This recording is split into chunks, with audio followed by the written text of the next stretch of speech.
So we'll be diving into map 3, and this is a best of 3. Yes. So this will be for the win right now, because Zero Kelvin they used an emergency sub, which forced them to take a map loss. So this is a 1-1 match, and this will be for the win right here to advance. Okay, perfect.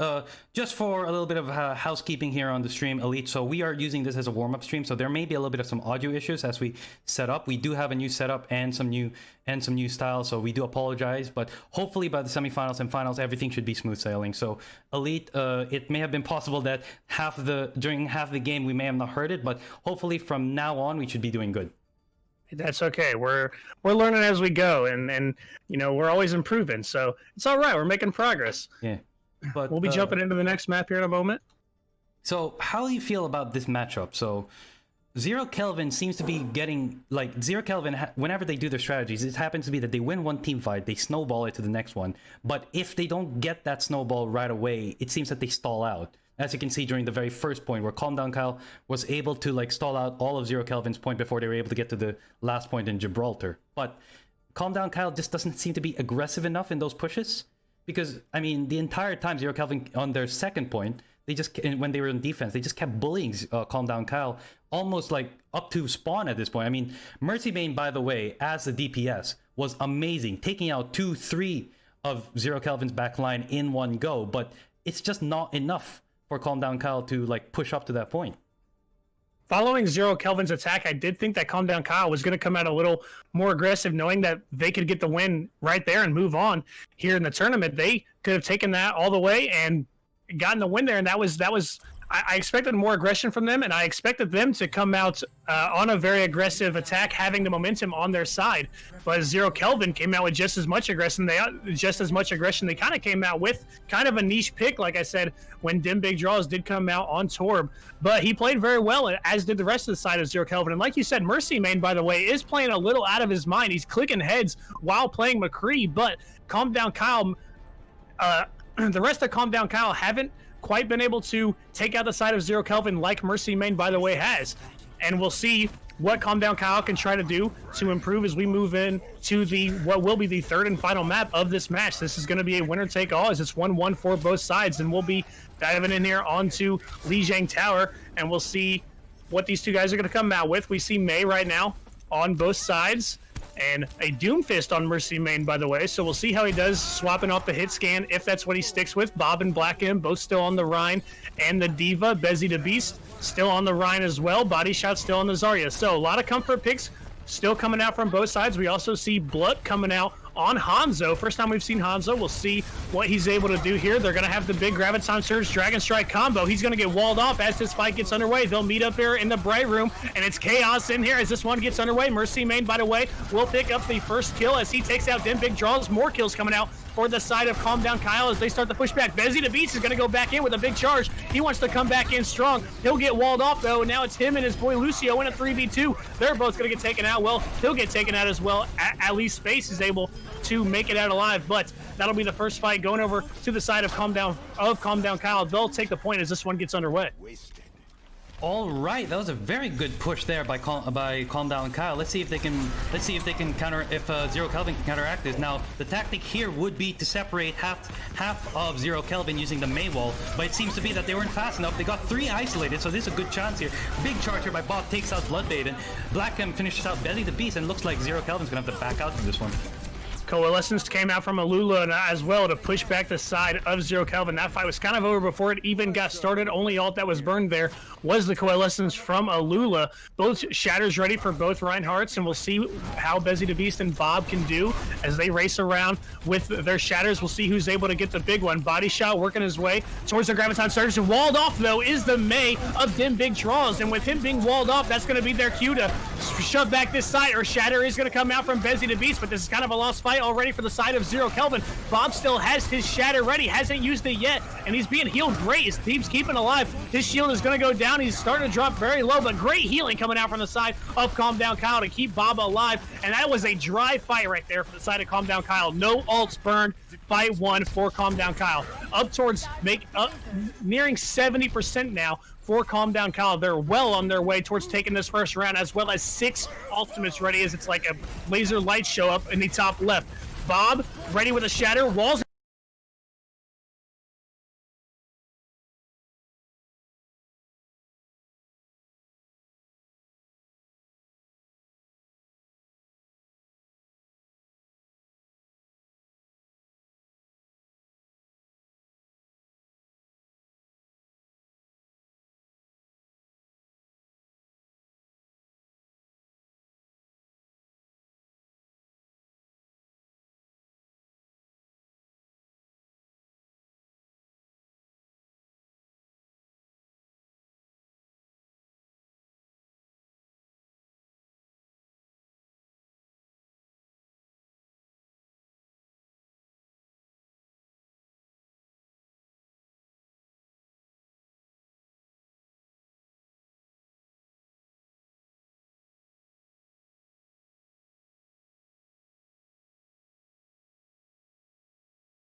Blood baiting as this one gets underway.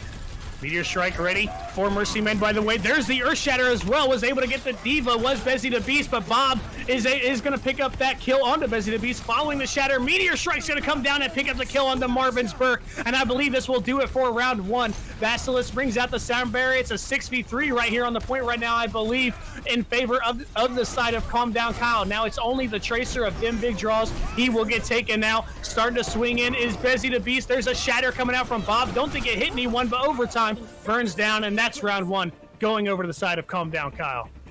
Whew, that is a stressful fight there. Calm Down Kyle was able to finish that out, so let's hope for a good fight here in the second round here in Lijiang. Is this going to be, it's about to be Night Market. Actually it's a Pagoda, so it seems to be that Calm Down Kyle have the advantage based on their wins, but that was nearly a comeback by Zero Kelvin. Sadly, they weren't able to hold the push now.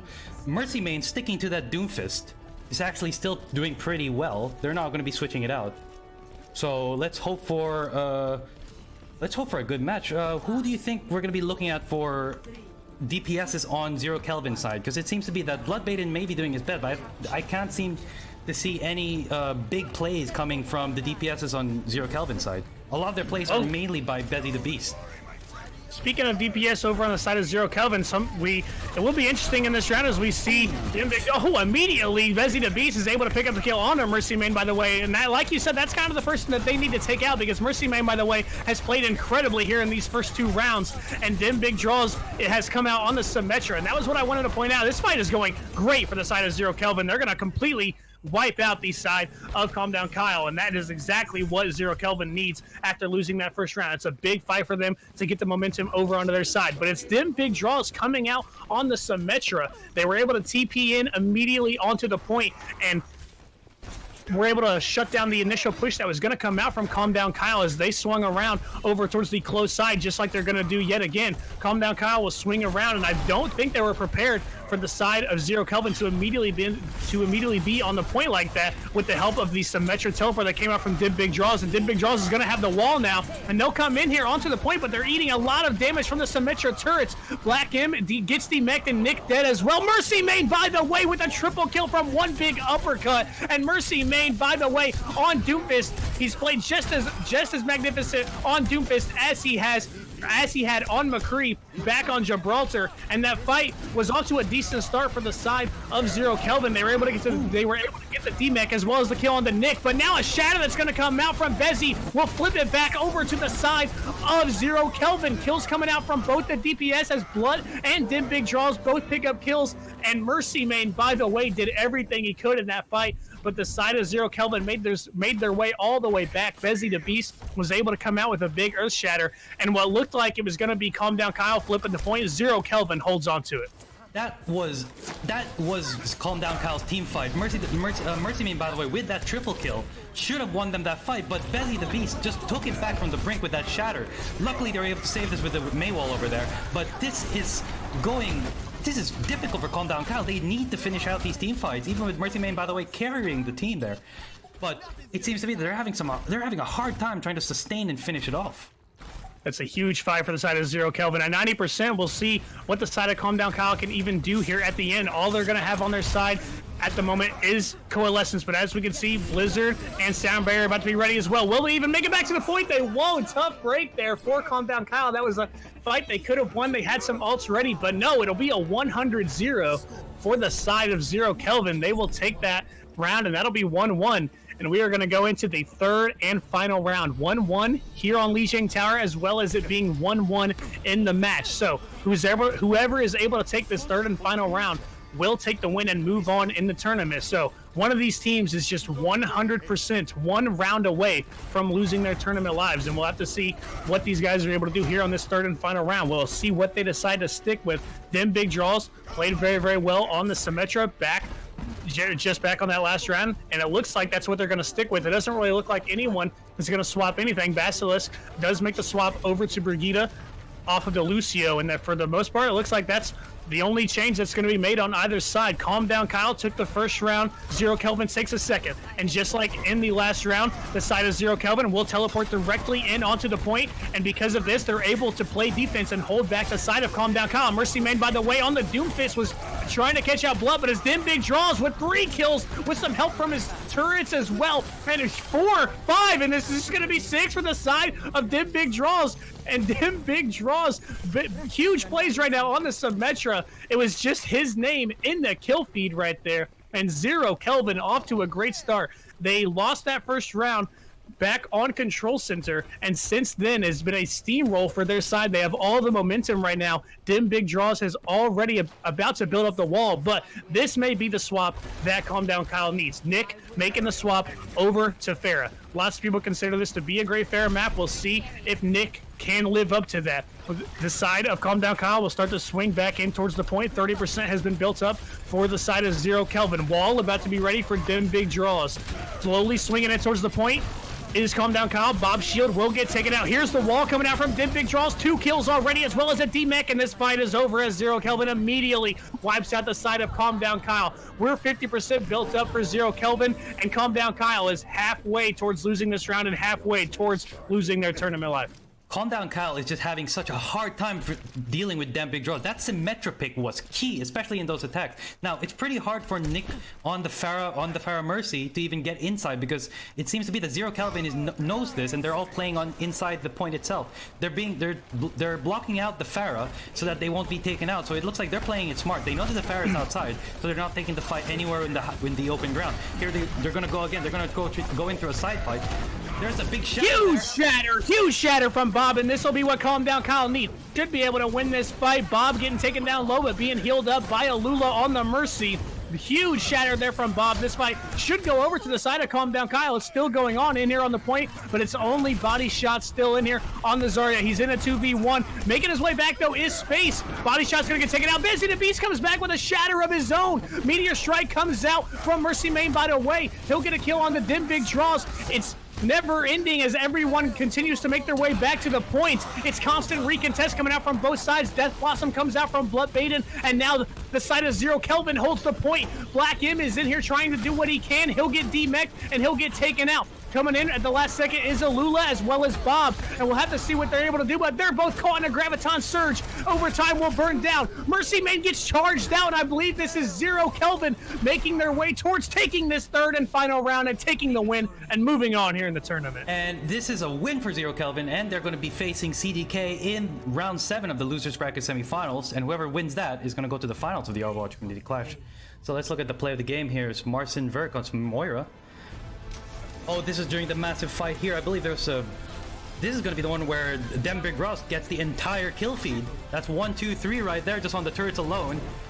He's going to finish off Mercy Main, by the way, and then Nick won the May. That was a beautiful, beautiful fight there by Zero Kelvin. Great play of the game there, giving the healers some love as Marvinsburg keeps his team alive.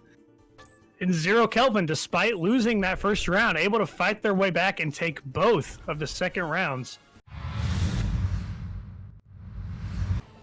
All right, we are here for the semifinals of the R Overwatch Community Clash, and we have Team MoriohCho Radio over on the blue team versus Team Zero Kelvin over on the red team. So, Elite, welcome to the semifinals. What do you think we can expect here today? We should be underway in a little bit. So it looks like MoriohCho Radio have set up already. Sorry, my mic died there. So don't worry about that. It's okay. But diving into the semifinals here, like you said, MoriohCho Radio versus Zero Kelvin. We just saw some great play from Zero Kelvin. Something very important that Zero Kelvin was able to do in that last round was they came into that match down 1-0 due to the emergency subs. So because they were down 1-0, they were able to come back and win that one 2-1. So great job by Zero Kelvin, and coming in here into the semifinals, we'll see what MoriohCho Radio is going to have for them. This is the losers bracket semifinals. Winner of this will be moving on to the grand finals to face off against FA, and we will see who's going to be able to come out on top here. First map getting underway here on Junkertown. This is a very popular Widow map, and we see Widow coming out from both sides, and it's Blood that wins the Widow duel as this one gets underway. Unorthodox dead as he gets sent back, and with him dead, the side of Zero Kelvin will have the numbers advantage and be able to push aggressively and keep this payload moving. Just over halfway towards this first checkpoint now, we see Dim Big Draws coming out on the Torp joint yet again, but it's Azazel. Oh, Azazel came in behind them, thought he was being sneaky on the Reaper, but Dim Big Draws turned around and popped him, and Azazel dead, and more kills for the side of Zero Kelvin as this one gets underway. Orthodox and Blood will go head-to-head yet again on the Widow duel. Blood Baden is going to eat a big rock there from the Sigma on Skittles, and that's the first time we've seen Sigma here on the stream, but this is 3-4 kills immediately for the side of Zero Kelvin, and that was a very, very easy first checkpoint. They took that virtually effortlessly, as we saw almost no defense from the side of MoriohCho Radio. It seemed to be that as they were relying on Azazel on the Reaper to get on the back line and flank it, but apparently being spotted out, he wasn't able to be effective. Now, in terms of using the tank composition, we're going to have to see whether running this double shield setup of Redcom and Skittles on the Reinhardt Sigma is going to be very useful, seeing as how whilst they have all the shields on it, they don't seem to be having the sustaining power, or at least the damage output that they could need, because they would have to take the fights up and close. But let's see how it's going to go. Orthodox gets the first hit on the Bloodbait and also takes space, and well, it's a bit early for me to say, but it looks like MoriohCho Radio's got this team fight. I do believe MoriohCho Radio definitely has this one locked up following the two big picks that came out from Orthodox. Now the wall hack is going to come out from him as well, and that was a very easy clean sweep there for the side of MoriohCho Radio. Orthodox ready with the wall hack. He's going to go head-to-head with Blood. He'll miss the first shot, then lands the second one, though, as he takes out Blood. He'll continue to look for more picks. Well, he has the wall hack, and he gets one as Dim Big Draws falls as well. And as this one got started, Blood was the better Widow as he was able to win that first duel. But since this one has continued on, Orthodox has gotten himself together, and now MoriohCho Radio is starting to pick this one up. Earthshatter came out from Bezzy to Beast there, and I think that might have been a fat finger. I'm not sure what that was, but Earthshatter is down from Bezzy to Beast. I'm not sure if MoriohCho Radio heard him yell, hammer it down. There's Earthshatter coming out from the side of Redcom, but blocked completely by Bezzy to Beast. Gravity Flux is going to come out. No kills yet for the side of MoriohCho Radio. Here comes Deadeye as well. A lot of ults being used for the side of MoriohCho Radio to pick up no kills. Now here comes some kills as Redcom picks up 2 with the Fire Strike, and he'll follow that up with a big charge in and a kill as well on the body shot. Huge fight for the side of MoriohCho Radio. There was a lot of ults there that weren't able to get anything, but zoning, poking tools, I guess, as they're still able to come out on top in the end. And it was a very lackluster defense as this one got underway from MoriohCho Radio. The side of Zero Kelvin kind of took this first point almost effortlessly, but since capping the first point, MoriohCho Radio has gotten themselves together, and now their defense is looking good. But the side of Zero Kelvin will start to swing their way back. Body shot, ready with a Graviton Surge, Redcom, ready with another Earthshatter. He just had one in the last fight. Then Big Draw's dead as he's made the swap over to Hanzo. Here comes the charge coming out as well as he gets shielded up by the big Zarya body shot executioner. Bezzy the Beast is able to pick up the kill on Azazel. More kills for the side of Zero Kelvin, and they'll continue to push in and try to push back the side of MoriohCho Radio. Coalescence came out from Marvinsburg to keep up this aggression, and they're really pushing them back here as they're able to take out Skittles and Lord John, and that's a win for the side of Zero Kelvin. They'll keep this payload moving. The side of MoriohCho Radio, couple outs ready, but they'll make their ways back, and we'll see how they can do on their defense. You have to give it to MoriohCho Radio, though. The Redcom, especially in that last team fight above the gate in Junkertown, won that team fight, nearly won it for the entire team, but Marsvin Burke, with that coalescence and cleaning up the Sigma and the Mercy, just made that team fight locked in for Zero Kelvin. So it looks like Zero Kelvin have the advantage. He's doing it again, but there's the Sigma ult, and it looks like it's going to work, but the Transcendent, the last minute Transcendence got saved by, Space saved them with the last minute Transcendence, and this fight is going to go ahead. This fight is also without Unorthodox, as he ate a big right click from Space before that one even got underway. So Zero Kelvin still continuing their attack, and it looks like, well, it was looking like they might have had this fight, but now we see the side of MoriohCho Radio swinging it back into their favor. Dragon Strike comes across as well from Dim Big Draws. Zero Kelvin making their way back towards the point. It's an interesting spot here where the payload is, as neither side has a big spawn advantage. It's kind of an even run. Graviton Surge is going to come out from Body Shot. The only person caught in it is Redcom. He's going to lose his barrier, but Azazel has made his way back, and now he's on the Reaper, and he's trying to focus down this big Zarya. Skittles on the Wrecking Ball now as well, but he'll get taken out, and this should be the second point for the side of Zero Kelvin. Charging in is Bezzy the Beast, and they're able to take out both Azazel and Smooth, and that is second point over to the side of Zero Kelvin. It looks like Zero Kelvin also have the ult advantage. We have Bloodbaden ready with the Deadeye, and we have Bezzy the Beast, who's been good on those shatters. He's probably going to have another one, and that's going to be the one that wins the team fight for Zero Kelvin. So let's watch out for Bezzy the Beast. He's been good so far in this tournament. Let's see if he can get another massive shatter out. They got the double shield ready. Skittles ready, takes out them big draws, and this is going to be a disadvantage for Zero Kelvin. Them big draws. Dead. Zero Kelvin out of 6v5, but we'll see what they still try to do. Oh, Bloodbaden brought out the Deadeye, but he ate a shatter mid Deadeye, and this is 3 kills immediately for the side of MoriohCho Radio, and this should be a fight for them. Space is able to pick up a kill onto Redcom as they pushed in just a little bit too far, but in the end, it is still a big fight for the side of MoriohCho Radio. Unorthodox still in here on the Tracer. Being annoying, is able to pick up a kill onto Space. Now he wants to get the Torb of Dim Big Draws, but he's forced to head out as the side of Zero Kelvin was coming back, and Azazel might have been pushed up a little too far. He ate a flashbang and dead there as Blood picks up that kill, but we see Unorthodox with 2 kills as he gets one with the Pulse Bomb as well onto Bezzy the Beast, and I thought that might be a good push there for Zero Kelvin coming in while Azazel was dead, but 2 big kills from Unorthodox has completely flipped that around. Blood will fall, Space will fall, and again Zero Kelvin will be sent back.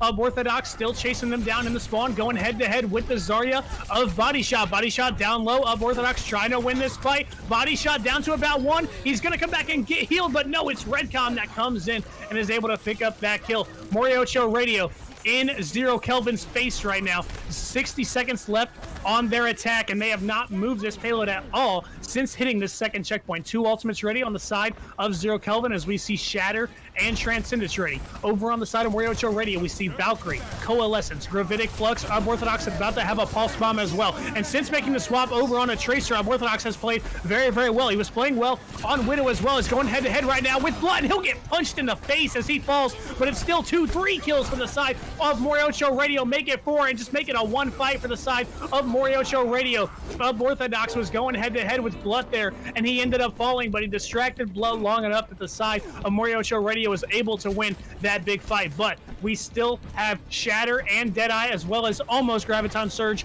ready for the side of Zero Kelvin. This could be the last fight that Zero Kelvin is going to have. This could be their last chance. Redcom ready with a Shatter as well. Deadeye comes out from Bloodbaden. Not able to get anything with it. There's a big Shatter coming out from Redcom, though, and this last fight will get underway, and it's already 2 kills. Shatter completely blocked by Redcom, and this will be another fight won by the side of MoriohCho Radio. So this will spell the end of Zero Kelvin's attack. They take it to the second checkpoint and just a little bit further, but no farther than that. And knowing that they stopped them right there after the second checkpoint, MoriohCho Radio can take the win right here on this first map. That was very weird for MoriohCho Radio on the very first point. We thought that Reaper on Azazel, when he switched out immediately to I believe he switched out to McCree or someone else, but he just woke up on that second and third point. He was carrying that team, both Azazel and Aborthodox, especially Aborthodox when he switched to the Tracer. His pulse bomb taking 2 people out was amazing. So it looks like MoriohCho Radio isn't going to take this standing down. So let's see how they're going to go for the attack here on Junkertown. But in terms of Zero Kelvin, I mean, they were doing some great picks there, especially with Dem Brig draws. And it's such a pity for Bloodbaden, especially with his McCree Deadeyes, that they just seem to be countered out. But Bezzy the Beast, with those shatters, were able to at least he was able to get almost all of MoriohCho Radio, but they were just being lucky and saved. So this could go either way, but it looks like MoriohCho Radio have the advantage in this one. I'm interested to see which team will come out with Widow. We saw Orthodox play very well on Widow.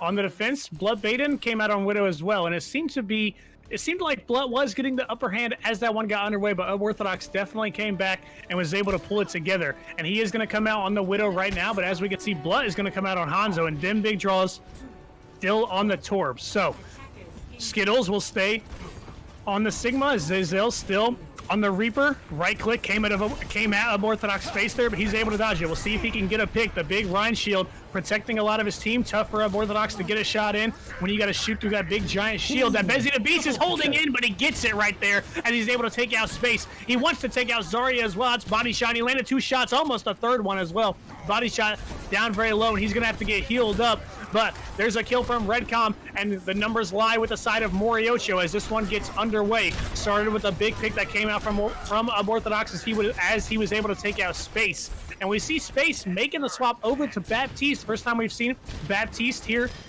on the stream, or of the games that have been streamed at least. So Space making the swap over to Baptiste. And this is still kills coming out for the side of MoriohCho Radio, though. Redcom was up there swinging the big hammer around. Skittles still in here on the Sigma, and we may see as effortlessly of a first cap as we saw from the side of Zero Kelvin on their attack. Bezzy the Beast will drop in, and the 2 Reinhardts are going to charge into each other, but Bezzy the Beast doesn't have as much backup as Redcom does, and that'll be first point over to the side of MoriohCho Radio. They're on a steamroll as this one gets underway. MoriohCho Radio is doing so well, especially with Azazel just cleaning up the last two of the backline. So it seems to be that the first point really is a steamroll. Let's see how they're going to go on the second point. This is what's going to decide the game.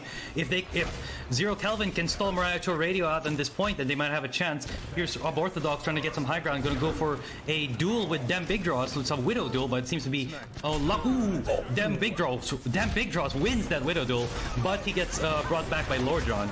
Let's see how it's going to go for Zero Kelvin. He will get res back in. It is Dim Big Draws on the Widow now after we saw Blood on the Widow back when Zero Kelvin was on attack. But we see Skittles pick up a kill on the Sigma. Gravitic Flux came out as well. MoriohCho trying to pick up these kills and get this payload moving, and they are as this one continues on. Lord John on the Valkyrie Mercy attack. Battle Mercy flew up and took out Dim Big Draws. Big play there from Lord John.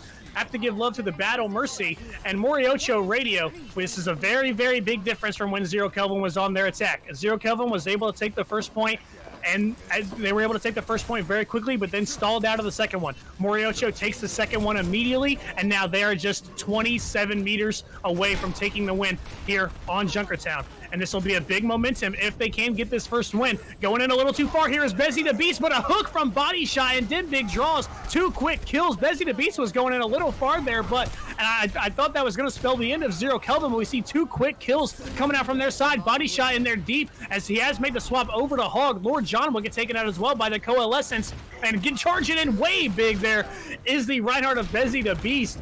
And I was thinking that the side of MoriohCho Radio had it all locked up there, and they were just going to move this payload towards the win, but able to come out and win this fight is the side of Zero Kelvin. And now that Zero Kelvin has won this fight and stalled the push from MoriohCho Radio, we'll see if they can stall this one, but it's going to be a long 4 minutes and 45 seconds, but we'll see what they're able to do. So it looks like based on the ult advantage alone, it looks like it's going to be Zero Kelvin's game. Now it's the point of whether they're going to have to save some of these ults before the last push here by MoriohCho Radio, but it looks like Bloodbaden's going to take out Redcom. This is going to be a big Gravitic Flux. Ooh, it looks like MoriohCho Radio is able to poke a little bit on that back line. That's 2 down, 3 down by Azazel. Make that 4. And this is going to be a team fight for MoriohCho Radio. This will be a team fight, and it should be the game for MoriohCho Radio. They're making their way towards the winning points, and there it is as MoriohCho Radio takes the win here on Junkertown. They'll go up 1-0. Unorthodox was able to pick up 2 kills on the Widow there in that last team fight. So we saw both players swap off of Widow in the first round, but this round, Unorthodox does not. And it pays off very, very well in the end as MoriohCho Radio able to take the win. Another Moira play of the game here. This is smooth. He's going to bring out the Coalescence. This is Redcom. Picked up 2 kills with a Fire Strike and then charged in like a man. MoriohCho Radio taking the win here on Junkertown. They'll go up 1-0 as we get ready for the second map. All right, so that was a very good first showing by MoriohCho Radio and Zero Kelvin. I mean, I believe Azazel woke up sometime in between the second map and just started pogging off on that McCree. I think I saw him. He actually got a kill with a flashbang on that top point there in Junkertown. So that was amazing. That was the first time I actually seen a flashbang kill alone without any shot. But you just have to give it out for Lord John. He got so annoyed that no one was taking out the Mercy, he decided to take... nobody was taking out the Widow, that he decided to take it out himself. So that was just an amazing... You gotta give respect to the Battle Mercy. You don't see that often, but when you do, it's amazing. It was. Lord John flew straight up there to take out the Widow. So exciting play from Lord John, and that's really the first time we've seen some Mercy. We did see a little bit of Mercy back when it was Zero Kelvin and Don't Calm Kyle when they were going for a pharmacy, but Lord John bringing out the Mercy here. We also saw a lot of Sigma from Skittles, was, I believe, the only hero he played there on Junkertown, and he did not swap off of Sigma, which obviously wasn't a bad idea as MoriohCho Radio was able to take the win, and we'll be getting our second map underway here in just a moment. All right. So it's going to be our control map. All right. It looks like it's going to be Oasis. It's going to be Oasis, yeah. So this is going to be a best of 5 semifinal. So the first team to 3 is going to win this. Or if both teams obviously are drawed before the 6th map, we're obviously going to go into tiebreaker, and then whoever wins this semifinals is going to start fighting Forsythe Academy in the finals. So we are looking at either MoriohCho Radio or Kelvin here, but it looks like MoriohCho Radio's got the first point. So maybe they might sweep it all the way to the end, or maybe Kelvin might respond back here in Oasis. We'll see in this next fight.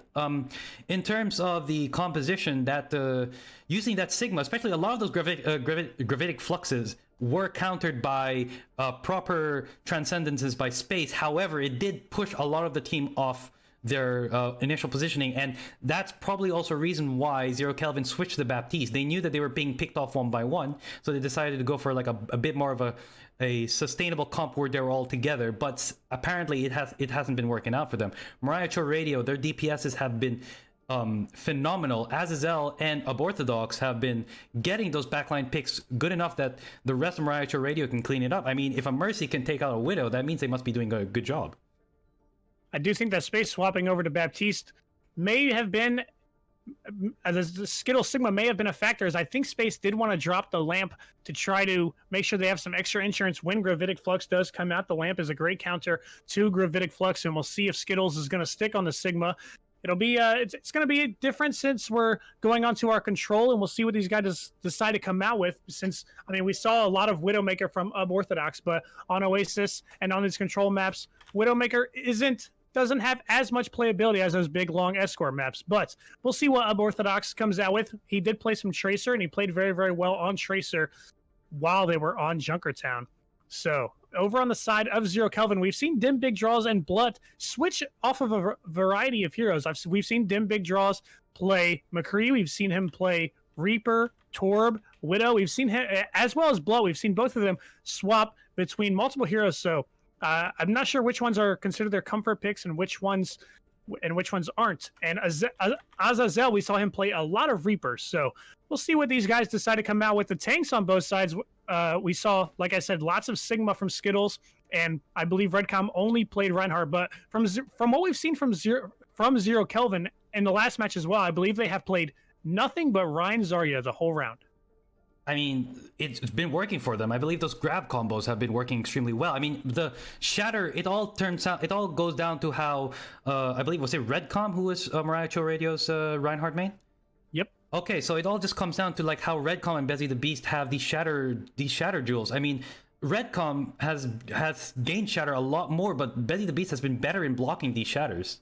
So it's all down to like Betty the Beast on the other hand, however, has been getting MoriohCho Radio constantly with these shatters, but just not enough to finish it out. So we'll see. It based on just the Ryan duels alone. It's whoever can get those shatters out constantly without being blocked. Actually, which is even interesting is a lot of the shatters blocked by Zero Kelvin wasn't even by the Reinhardt, but also by the Zarya, just by bubbling herself and getting in front of it. So let's see how MoriohCho Radio can respond to this, because having those shatters blocked is a very, very big game changer that can just shift the tide of the team fight. But I mean, with the way they're doing their DPSs and the way they're doing their picks, I mean, it doesn't matter if they got those shatters blocked if they can still pick off the rest of the team. So Zero Kelvin will be coming into this down 1-0, momentum lying with the side of MoriohCho Radio. Be diving into Oasis in just one moment. We're letting these guys finish their setup. Zero Kelvin was able to come back and take out Calm Down Kyle 2-1, which it's kind of a 2-0 because they had to start down 1. So this is the first time that we've seen them lose a round, and we'll have to see how they can fight their way back. And that match was a little one-sided with how Zero Kelvin was able to take the first point very, very easily. But then they really stalled out on the second point. It took them a while to cap it. And then when they did cap it, they stalled out again very hard and were not able to move it pretty much at all. Compared to the side of MoriohCho Radio, who took point 1 and point 2 very, very easily. And then we saw Zero Kelvin have a little bit of defense, but it was just that one fight as MoriohCho Radio was able to come back very quickly. So MoriohCho Radio definitely with a ton of momentum on their side following the big win on Junkertown. And we'll have to see how Zero Kelvin can fight their way back. All right, so we're going to be starting up just a little bit. So, I mean, if you are currently watching the stream before the match starts, maybe you guys can go grab a drink, go to the bathroom, just take a break a little bit.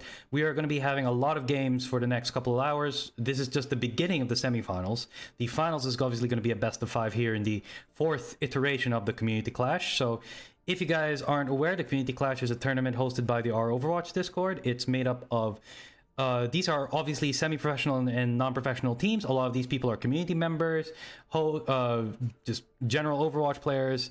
We don't have an SR cap, so a lot of these SR could diverge very wildly. There could be people under 2,500. There could be people over 3,000. So, I mean, it may not be official tournament play, but it is a very fun and engaging way to get your first tournament play experience here in Overwatch and maybe even move on to Open Division. So, yeah, we'll be hosting these tournaments constantly as time goes on, and stay tuned in our Overwatch Discord to see the announcement. Obviously, these teams are playing for the coveted Discord role in the sidebar of the our Overwatch Discord, and I say grand prize of about 2 loot boxes per player. But obviously, these teams are here for fun. They're here for competition, and they're here for a little bit of bragging rights and a little bit of good play. So we are about to enter our next match here, map 2 of the semifinals in Oasis, where we have MoriohCho Radio versus Zero Kelvin. So Elite, as you can take it away. And it is going to be Gardens first, and we'll see what these guys come out with. This is a very, very popular Pharah map, and we'll see if either of these guys decide to come out with Pharah. We saw Pharah back in the game before this, but I believe it was from Calm Down Kyle. Yes, it was because them Big Draws came out with Symmetra, who we haven't seen here yet, but we do see Blood locking in the Pharah immediately, but we'll see if they decide to stick with that. Over on the side of MoriohCho Radio, Azazel still on the Reaper, Unorthodox still making his decision. We see Skittles on the Zarya, so he has swapped off of the Sigma, and we're going to see Ryan Zarya along with Tracer Reaper, and then it's going to be Mercy and Moira in the backlines on the healers for the side of MoriohCho Radio. Over on the side of Zero Kelvin, we see Mercy Ana as we see space on Ana, and we are going to see Bloodbaden come out on the Pharah. So this is a very, very popular Pharah map. Lots of people consider it to be Pharah's best map in the game. We'll see if Blood can prove that to be true. Dim Big Draw is going to come out on McCree. We saw him play that back on Gibraltar against Calm Down Kyle, and he did play well.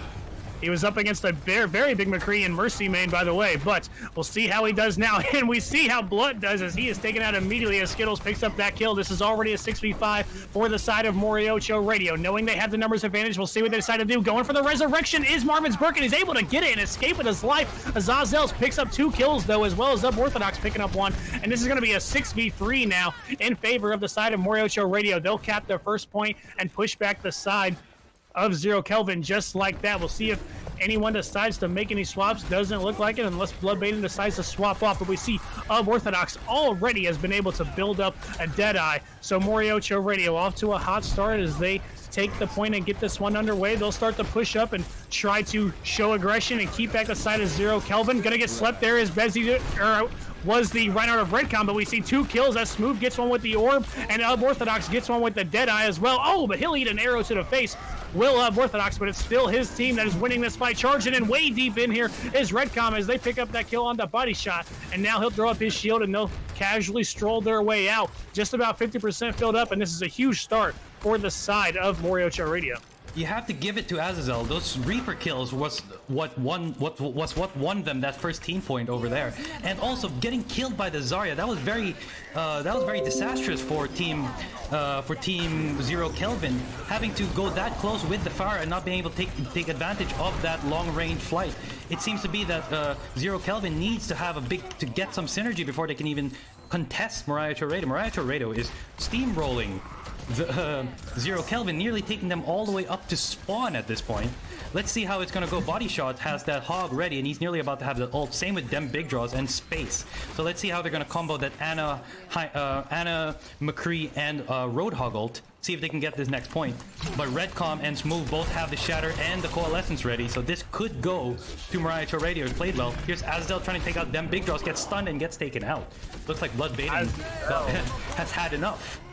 Azazel will get taken out, and this is a 6v5 immediately for the side of Zero Kelvin. This may be the feed. We also, Bezzy the Beast has made the swap over onto Winston. Here's a bunch of kills coming out for the side of Zero Kelvin, and this is definitely a fight that they need to swing the momentum over onto their side. We go into overtime as we see the side of MoriohCho Radio is at 99%, but Zero Kelvin does flip it, and we will see how long they can hold it. If they lose one fight, they're going to lose this first round here on Oasis. We see a lot of ults ready for both sides, so this could be fireworks, a very exciting fight. Maybe with the breakout here on the point as we see all the ults that are ready for both sides. Redcom ready with a Shatter. No Reinhardt over on the side of Zero Kelvin as we see Hog and Winston. And his Graviton Surge is going to come out, and they're going to try to combo with the Deadeye, and they'll combo it perfectly as Orthodox picks up 3. Marvinsburg is able to pick up a kill with the Coalescence, but I don't know if it's going to be enough to salvage this. Shatter is going to come out from Redcom. I don't know if that was needed, but you know what? It doesn't really matter because they only had to win that one fight. Overtime will start to burn down. Body Shot's not able to make it back, and that was a huge fight there as they comboed the Graviton Surge with the Deadeye. Huge Deadeye again from Orthodox. He has played great, and that is round 1 going over to the side of MoriohCho Radio. That combination of the Deadeye and the Graviton Surge, that was beautiful, almost textbook perfect with the way they were able to clean that round up. So let's see how Zero Kelvin is going to respond. It doesn't seem to be that the Roadhog doesn't seem to be working for Zero Kelvin right now. They're going to need a little bit more shields to counter out Orthodox, or at least they're going to need to put pressure on that DPS back line, because Azazel and Orthodox are just taking out, just getting those picks because they just don't seem to be pressured enough by Zero Kelvin. So let's see how they're going to respond. Them Big Draws has switched to the Symmetra, and it worked in Lijiang Tower the previous match with Call Me Kyle, but let's see how it's going to work here against MoriohCho Radio. Them Big Draws going all the way up and just putting those turrets ready, so it looks like it's going to be up to MoriohCho Radio to respond. We also have Orthodox back on the Widow, so we see both the DPS switching back to heroes we've seen them play before, but Orthodox got booped off, I believe, by Space straight into the middle of everyone. Tried to grapple hook out, but was unable to. And with Orthodox dead, that'll make this a 6v5 in favor of the side of Zero Kelvin. We see the res. He might get res straight back into a death. He's able to grapple hook away, and Lord John will keep him alive. But this is the point going over to the side of Zero Kelvin. Azazel will jump into the back. He's got a Zarya shield on him and tries to put down damage, but is forced to Wraith away. Bezzy the Beast shield is going to go down, and here's Coalescence coming out from the Moira of Smooth. But he's going to get taken out, and Marvinsburg will answer with a Coalescence of his own. He tries to focus down Lord John on the Mercy and gets it. And this is still the side of Zero Kelvin trying to hold on to this point, but now we see kills coming out for the side of MoriohCho Radio. Azazel pushing back them big draws, still in here on the point. For the side of Zero Kelvin was space, but he'll get taken out in the end. And I believe this should be MoriohCho Radio flipping the point as we see Bezzy the Beast falls, and as well as them big draws. So we saw Zero Kelvin off to a good start. They were able to flip the point, but it wasn't for long. They were able to start the round with the point, but it wasn't for long as MoriohCho flips it over to their side now. It looks like Bloodbaden's going to try and go aggressive. That was the wrong move there. Skittles taking out Bloodbaden, so it looks like they're going to have to delay that first team fight until they go, but they already got the Zarya grab, so it looks like it is going to be a fight for MoriohCho Radio, and that was a waste. MoriohCho Radio, they noticed that they had the first pick, decided to go aggressive and clean it out with the Zarya grab. While they may have wasted 2 ults from the looks of it, they wasted the Valkyrie from, not wasted, sorry, they used the Valkyrie from Lord John and the Zarya grab from Skittles. They were able to get a lot of that team fight. They were able to win that team fight decisively, but it looks like Zero Kelvin have the ult advantage. So let's see how they're going to use that Zarya grab and the Symmetra shield to this next team fight. Hopefully they can get this win. If not, it looks like MoriohCho Radio is going to go pick this on Oasis. Azazel taking that first pick on Bloodbaden. He might take a second on Marsenberg, but it looks like it's not enough. There's the Death Blossom, not enough, and he gets taken out by Body Shot. They're not able to get anything with his Death Blossom. Was a huge pick there as Azazel was able to take out Blood before this one even got underway. And this was 6. Oh, there's a big shatter coming out from Redcom as he gets 3. And now that is it as MoriohCho Radio should be able to clean up off of the huge shatter. It was a huge pick that came out from Azazel. He was in on the back lines and took out Bloodbaden. And that the side of Zero Kelvin had all the makings to be able to win that fight. They had nearly 6 ultimates ready, but in the end, not able to swing into the point and try to flip this for themselves. Bloodbaden still has Deadeye ready, but he'll get taken out as Unorthodox picks up that kill at 90%. The side of Zero Kelvin is gonna, but there's a Graviton Surge, and it's gonna be answered by the side of Zero Kelvin as well as they both bring out their own, but it's MoriohCho Radio that has the superior one. Coming into the point is Mars Vinberg, and he wants to try to defend this as long as he can, but it won't be for long as he gets taken out. The rest of the side of Zero Kelvin is cleaned up in this fight. They're going to try to come back for a last-second contest as we see Wrecking Ball coming out from Body Shot. Deadeye is going to come out from Unorthodox. There's 2 kills on the Deadeye. Coming back with a shatter is Bezzy the Beast, and it's a good shatter, but he's all alone, and he'll fall. Overtime still burning down. Can they come in for any contest? They cannot, and that will be MoriohCho Radio taking the win on Oasis. They'll go up 2-0 in the match. You have to give it to MoriohCho Radio. It's not only just their DPSs such as Azazel and Unorthodox, but you got Skittles on the Zarya, just might as well acting as the 3rd DPS. I believe he took out 3 just on the Zarya alone, and he was trying to actually pressure the them big draws on the McCree. So this was amazing on MoriohCho Radio. They just went all full aggressive, making sure that Zero Kelvin have no pressure. So they're now up 2-0, and it looks like MoriohCho Radio is going to be going for a 3-0 sweep here in the semifinals to go face Forsythe Academy in the finals. Zero Kelvin is going to have to come back from a 2-0 loss to go for a reverse sweep if they want to make it to the finals. I mean, they've been playing so well deep into this tournament, but I don't know if MoriohCho Radio can even be stopped at this point.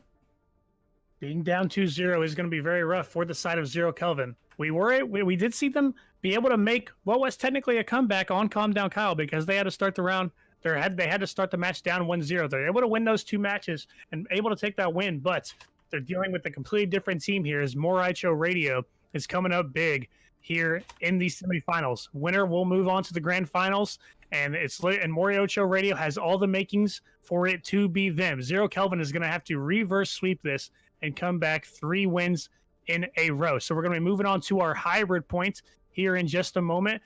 So it's going to be capture paired with escort, and we'll see what the map is going to be. But being down 2-0, Zero Kelvin, that was a pretty one-sided first match back on Junkertown, and now losing Oasis as well.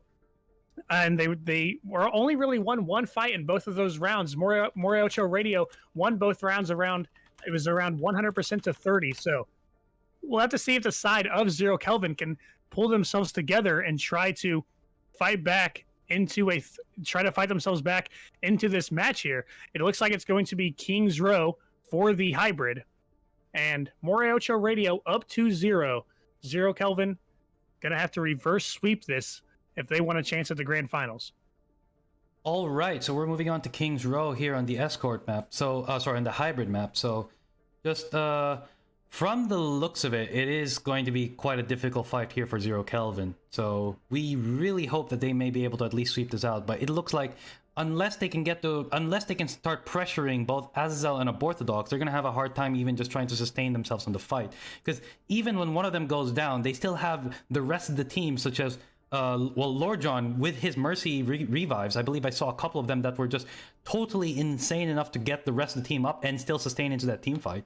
So it's just all up to, can they put pressure on the deep? If Zero Kelvin can put pressure onto MoriohCho Radio's DPS, and if they can at least finish it out without taking up too much damage, because they may win some of the team fights, but if they lose too much, MoriohCho Radio is just going to come back and sweep them. But we are on to King's Row, and let's see what's going to happen here.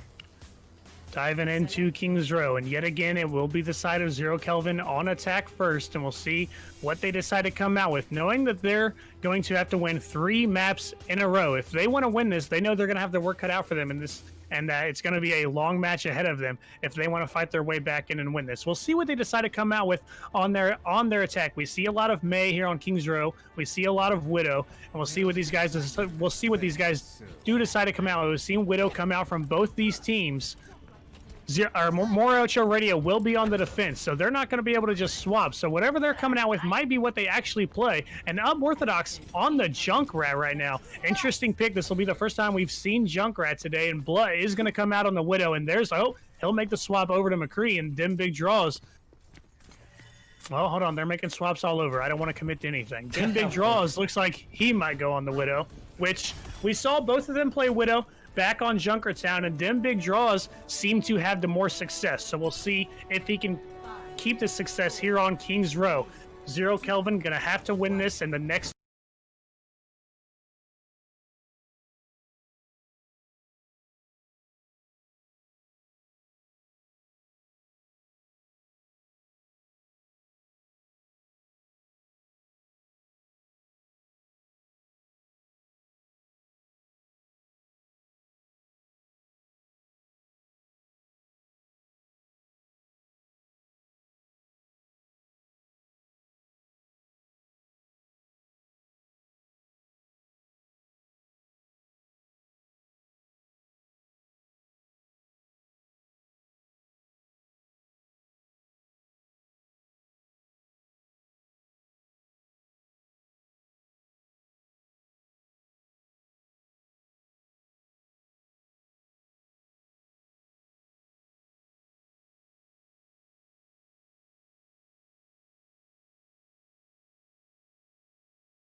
able to take it all the way. Score 0-3. Big round for the side of Zero Kelvin. Yeah, big round from them. They're able to at least get up to 3 points, but let's see if they're going to work it out for... Let's see how MoriohCho Radio is going to go for the attack here. It looks like they have a chance to even make it with a 1 minute 17 time bank. They can get it in, they can even get it higher than... they can even get it higher than that, depending on if they played it the way they played it in Junkertown. So let's see how it's going to go. I mean, Redcom doing so well on that Reinhardt. I mean, those couple of those shatters were just like... amazing, but you have to give it to both. I believe Bloodbaden did really well in that last team fight as well. So the side of Zero Kelvin able to take it all the way, and that was exactly what they needed, because they're gonna have to win this round. They're gonna have to win this game if they want to stay alive in this match and stay alive in this tournament. But the side of MoriohCho Radio, we'll see what they're able to do. There's been many times where I have seen a team take it all the way with this much time, and then the next attack, they'll take it all the way with 4 minutes left. So we'll have to see if the side of Zero Kelvin can keep up this momentum. This is exactly what they needed, and we're going to have to see if they can continue it here on their defense. MoriohCho Radio, we see Redcom on the Winston, and we'll see what they decide to do with this. He drops back down. Will he swap back over? Yes, he'll swap back over to Ryan. I think maybe he was just playing Winston to jump up there and get a good look. It will be Ryan Zarya coming out yet again from MoriohCho Radio. Redcom has played outstanding on Ryan, so I don't see a reason for him to swap off. It is dim big draws on the Torb yet again, and Torb, he was able to pick up kills with his turrets. Was able to pick up good picks. Azazel dropping in straight into the heat of things and wraithing out. Shield's gonna fall for Redcom, so no shield ready for the Rhine of MoriohCho Radio. No one with a pick just yet. Azazel still looking for one as he chases them way back into the back here. A couple people are purple. Lord John's going to be the first one to fall, though, as we see that's an orb that picks that one up. So numbers make it 2 now as this fight just starts to swing over into the side of Zero Kelvin. Charging Bezzy the Beast is Redcom. Bezzy the Beast going to charge back in as he got taken. Oh, he actually gets taken out by a long-range fire strike there by Redcom, and that's pretty much all the side of MoriohCho Radio has to cheer for as this one gets underway. 60 seconds gone on the clock, and that was a great start for the side of Zero Kelvin. Redcom at 97%, about to have the shatter ready. We see Marvin. Oh, Fire Strike picks up the kill from Redcom as they take out Body Shot. And with Body Shot dead, knowing that they're up already 6v5, MoriohCho Radio, this will be their chance to push in. Shatter still ready for Redcom. Oh, they're going to double charge each other, and Shatter actually got canceled by the charge. I don't think it was a double charge, actually. I think he charged into the shattering Redcom. Great play there from Bezzy the Beast to interrupt the shatter, and we see kills coming out now from the side of Zero Kelvin, and this is heartbreaking for the side of MoriohCho Radio as they had all the makings to have that fight go their way. And Bezzy the Beast chases down Orthodox to pick up that kill with the Fire Strike. Like I said, that fight had all the makings to go into the favor of MoriohCho Radio, but great play from the side of Zero Kelvin, able to shut that down. But we see 3 ultimates ready for the side of MoriohCho Radio, and this could be exactly what they need. This is a big fight as they have huge ult economy, no ultimates ready for the side of Zero Kelvin. Here comes Graviton Surge coming out from Skills. They're going to combo with the Dragon Strike, and the Orthodox will pick up 3, and this should be first point finally being capped for the side of MoriohCho Radio. So it took them much longer than it did the side of Zero Kelvin Radio, but MoriohCho Radio will cap this payload, and they will get this thing moving. All right, and that looks like it's going to be a win there by MoriohCho Radio. Just to point it out, it seems to be that Redcom, well, not Redcom, but it looks like all of those ults being used in combination seem to be working out well for MoriohCho Radio. But let's see how they're going to be responded by by Zero Kelvin. It seems to be that Zero Kelvin's having a hard time trying to synergize those ults. They got 3 up and ready with Marksman with the Coalescence, Bloodbaden with the Blossom, and Body Shot with the Roadhog ult. Let's see how they're going to respond to in this next one. But it looks like MoriohCho Radio is going to just be really aggressive on this fight. Orthodox gets taken out, so with Orthodox dead, they're still going to keep this payload moving, though. They're pushing this one very aggressively. We usually see the defense try to sit up there at that first corner, but dropping in for the Death Blossom is Blood, and he's going to be able to take out 2. I was trying to comment on how they were setting up a passive defense, but never mind, as Blood just drops in with a big Death Blossom, and so much for a passive defense, as that's a big Death Blossom and a big fight there for the side of Zero Kelvin. Big one there from Bloodbaden. A lot of ultimates ready for the side of MoriohCho Radio, and they'll start to make their way back. Bezzy the Beast Marsvin, Burke, and Space all ready with ultimates on the side of Zero Kelvin as well. Shatter ready for both Reinhardts. We'll see if Unorthodox hangs on to the Dragon Strike, and we'll see if they try to combo Azazel in behind as they take out Bezzy the Beast. Great teleport there from Azazel. Now he's trying to chase down the big Roadhog of Body Shot, but we see Blood Baited in the backline as well as he takes out 2, but he'll fall in the end. He was able to take out 2, but I believe this is still MoriohCho Radio coming out on top in this fight. Azazel trying to take out Space on the Lucio, trying to jump away, but not able to as Unorthodox picks that one up. Azazel will teleport in straight into Body Shot's face, and he has nothing to be worried about as he gets a big shield from Skittles, and this will be the second point for the side of MoriohCho Radio. So they're going to cap this, and I believe they're going to have around 3:50 on the clock, 3:40, and they're going to have 3 minutes, 40 seconds to hit this third and final checkpoint. So it has the makings right now to be good for them to cap with more time than the side of Zero Kelvin has. And Zero Kelvin's going to have to play big defense here as they're still fighting for their tournament life. Bezzy the Beast with Shatter ready, but not able to bring it out as he immediately gets taken out by Azazel. And more kills coming out for the side of MoriohCho Radio. They'll keep the payload moving. Space in here in the back, eating some shots from Azazel on the Lucio. He'll try to make it out alive. Payload still moving, and MoriohCho Radio is over halfway now to being able to cap this with over it. It'll be at least 2 minutes and 30 seconds if they can keep this one going. But Body Shot Executioner with the good hook there to take Skittles out, but it's answered by the Death Blossom from Azazel as well as the Nano Boost onto him. So he's going to be doing a ton of damage, chasing down Space.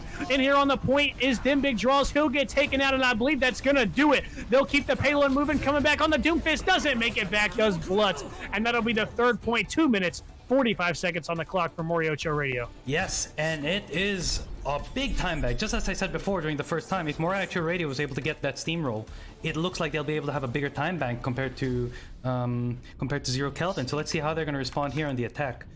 Oh, I believe MoriohCho Radio is going to be attacking again. Am I right? Actually, no. It'll be Zero Kelvin will be attacking first. It will be Zero Kelvin on attack first. So they're going to have 1 minute, 17 seconds. We're going to get a quick pause, and we'll let the issues be worked out. But it will be 1 minute, 17 seconds. All right. So we'll just be paused for a bit. Return back to the match. Yeah, let's continue on. So 77 seconds is what the side of Zero Kelvin is going to have on their attack. And this is going to have to be quick because obviously there's no extra time here for no extra time if you were able to cap the first point. So if they're able to cap this, they have to stay on the points all the way, and we'll see how Zero Kelvin does. They're knowing they only have 60 or just over 60 seconds on the clock. We'll see what they decide to come out with. We'll see if they decide to swap anything up. Doesn't really look like it for the most part, but we'll see what Dim Big Draws decides to do.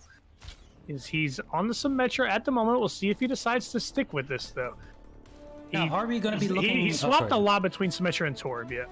Yeah, Dim Big Draws, especially with the Torb, it could work here in the first point in King's Row. So let's see how Zero Kelvin's going to apply. So there's the attack point. Looks like they're going in hard and fast in this one. They're going to have to, knowing they only have 77 seconds on the clock. Blood Baiden's still going to come out on the Reaper. He's going to look for a teleport up to the high ground here. We'll see how he's able to use it.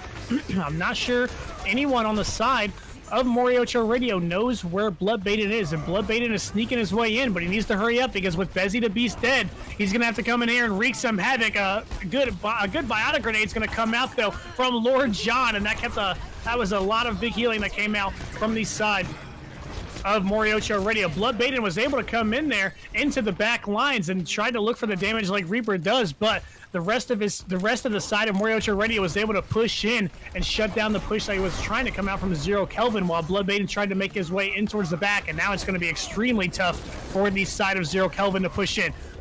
Redcom at 85%, getting very close to a shatter, and this may be the only ultimate we see in this round. Now moving up, Orthodox will get theirs as well. Charging in, but he charges in directly into a biotic grenade. There's a nano boost as well onto Redcom. He has Shatter ready, and now he's just looking for a moment to use it. Trying to chase down the Zarya, but coming back in, it's going to be a solo Shatter on the Blood Baiden as he picks up that kill, going into overtime as Body Shot gets taken out. And we'll see if Zero Kelvin can work off a miracle here at the end. Dragon Strike comes out from Unorthodox for good measure. Here's a nano boost onto Marsvin Burke, and he gets one kill, and he's going to go for two, but not able to. But Zero Kelvin has picked up kills, and they may be able to flip this with the respawn advantage, or maybe not, as Blood Baiden falls there in the end. Overtime will start to burn down, and that'll be it. No ticks for the side of Zero Kelvin. Zero Kelvin, it looked like they had the potential to flip that there, and I was starting to get excited, but in the end, the side of MoriohCho Radio still able to hold them off, and now the best that they can do is a draw, and we'll have to see. It's going to be tough. 2 minutes 45 seconds on the clock is what they're going to have to defend, and the side of MoriohCho Radio only going to have to get one tick.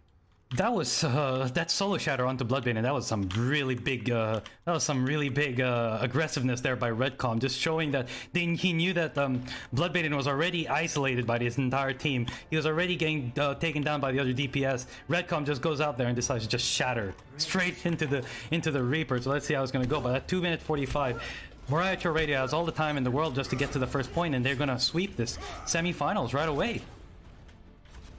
Well, we will see. They're only going to need one tick. They are one tick away from moving in to the grand finals to face off against FA. We'll have to see what the side of Zero Kelvin can do, and if they're going to be able to set up a huge defense here for 2 minutes 45 seconds to force a draw here. And if they do, if they are able to force a draw, we will see a tiebreaker match, but that will all remain to be seen. Oh, we have another pause as well. Let's see what's going on. Quick pause here. We'll let these guys work out their issues. But 2 minutes, 45 seconds on the clock. It's going to be a tough defense for the side of Zero Kelvin. But quick pause. We'll jump back in just a moment. It seems to be some of the players need to have seems to be a technical pause here for some of the players. So hopefully we'll be back in about a minute or so. Seems to be some issues with their equipment as well, but it seems to be with 2 minutes 45, it's going to be a good break for a lot of these players to figure out how they're going to take this advantage. MoriohCho Radio, with 2 minutes 45, all they have to do is take the first point. So that means they just need to win one team fight, and they get a point right away, whilst Zero Kelvin's going to have to defend for the entire 2 minutes 45 2 minutes and 45 on the time bank. They're pulling out all the shots. They got body shot on the Orisa, Bloodbane on the Bastion. So they're going to try their best to maybe just hold on point and see if they can just stall the enemy out as fast as possible, compared to Skittles, who's already gone straight for the Hammond, knowing that they probably want to get into the point faster than expected, and maybe catch Zero Kelvin off guard. Yeah, we'll see if Skittles decides to stick on the ball, or if he swaps off. We see a lot of players swap after they're able to do their scouting, but yes, coming out on ball would make a lot of sense if they just want to come in and try to play aggressive. Knowing they only have to get this one tick, they don't even exactly have to win a fight and sweep the side of Zero Kelvin. If they can just zone them off for a moment and get this one tick, that's all they're going to need. And this is going to be rough for the side of Zero Kelvin, knowing that they're just one tick away from losing their tournament lives. And it's look at they were off to a great start here on Kings Row, as they were able to take it all the way. This was definitely the best that they have played throughout this match, but coming back with a great attack of their own was the side of MoriohCho Radio. And we see Marvin's Burke on the Baptiste, only really the second time that we have seen Baptiste. We saw Space play Baptiste back on Junkertown, but I believe that might have been to try to have some counterplay to Skittles, who was playing a lot of Sigma. So Marvin's Burke on the Baptiste. We'll have to see what they decide to do with this. We also see Blood out on the Bastion. Yeah. So they're going Bastion, Rhino, Orisa. So and Torb. So they're just going to try to go full cheese. And this is something that a lot of people call a skill check, where we'll have to see if the side of MoriohCho Radio can adapt, or if they'll even have to adapt at all. They might just come out and win anyway, but we'll have to see how they might be able to adapt to this cheese. I think with the Baptiste, maybe they just want to try to keep the Bastion alive as long as they can, and knowing that they're going to have to stay in here for 2 minutes and 45 seconds, knowing he can drop the lamp and those guys live with the shield as well. This is an interesting cheese, and we'll have to see how the side of MoriohCho Radio adapts to it if they have to. All right. I just want to bring back something. I'm sorry, a skill check? That's the first time I ever heard of something when you go full cheese. Yep, that's a term that I've heard. That's a term that a lot of casters have used. It's just it's a term that describes that basically they're going to come out with the cheese, and we're going to have to see if the side of MoriohCho Radio can can adapt. So it's basically just, oh, do you have the skill to adapt to this, or are you just gonna run into it and die over and over again? Which is what we see happen a lot in the cheese, and that's where the check comes in, and whether or not you're able to adapt. That's going to be interesting, especially with 2 minutes 45. That gives them at least, assuming they can get those team files. Oh, well, we're going to have to figure it out soon enough, and it's 5 seconds to go, and we are underway for the last map here. For the overtime point here in Kings Row, and it's MoriohCho Radio versus Zero Kelvin. So Skittles is going to stay on the ball, and they're going to immediately see that they're coming out with the full cheese. They see all the shields over there. It looks like Redcom is going to make the swap over to win. Skittles is going to swing in, and the big shield keeping him alive. That's a lot of health on the wrecking ball there. He'll roll back out and try to get healed up, and we'll see what MoriohCho Radio is going to have to do against this. We see them making swaps immediately. Azazel is going to get slept, and he's going to be forced to try to wraith out. Dropping in, this is a pile driver, and this may be what MoriohCho Radio needs, and that's 2 kills immediately for the side of them. Make it 3. Dim Big Draws does get a kill of his own, but this is the side of MoriohCho Radio coming out on top, and the cheese does not last long. This will be the tick filled up, and this is going to be the side of MoriohCho Radio taking the win. So, like I said, they saw the cheese and they adapted. We saw immediate swaps from their side, and they knew exactly what to do. So, 3-0 for the side of MoriohCho Radio. They'll be moving on to the grand finals. We got play of the game here by Redcom as Reinhardt. This was probably one of his many shatters here in the middle of the fight. Let's see how it can go. Beautiful shatter, takes out the entire team in one go. That was a 6-man shatter. Very rare to see that, and to get all of them in one go. This is beautiful by MoriohCho Radio. You have to give them credit. I mean, they saw the cheese, they skill checked it right away. You said it perfectly. They found this, they saw the skill check, decided to switch immediately, and just counteracted it within a minute. They didn't even waste time to go die in one team fight. They saw it, they went back to spawn, switched to the Baptiste, because I saw they actually deployed a Baptiste lamp. They switched to the Winston and then eliminated the hard cheese of Zero Kelvin. So congratulations, MoriohCho Radio. You are in the grand finals against Forsythe Academy. So we'll see you guys up in a minute, and we will be going on to the finals and the last round here in the Overwatch Community Clash. So stay tuned, and we'll be right back. Alright, we seem to be underway for our grand final match here in the Overwatch Community Clash. So it looks like we are going to have Team Forsythe Academy over at the blue team versus Team MoriohCho Radio on the red team. So Elite, are you hyped up for this last match? We've seen MoriohCho Radio just 3-0 Zero Kelvin. So do you think they can do the same here for Forsythe Academy, or is it going to be is this going to go all the way up to the tiebreakers?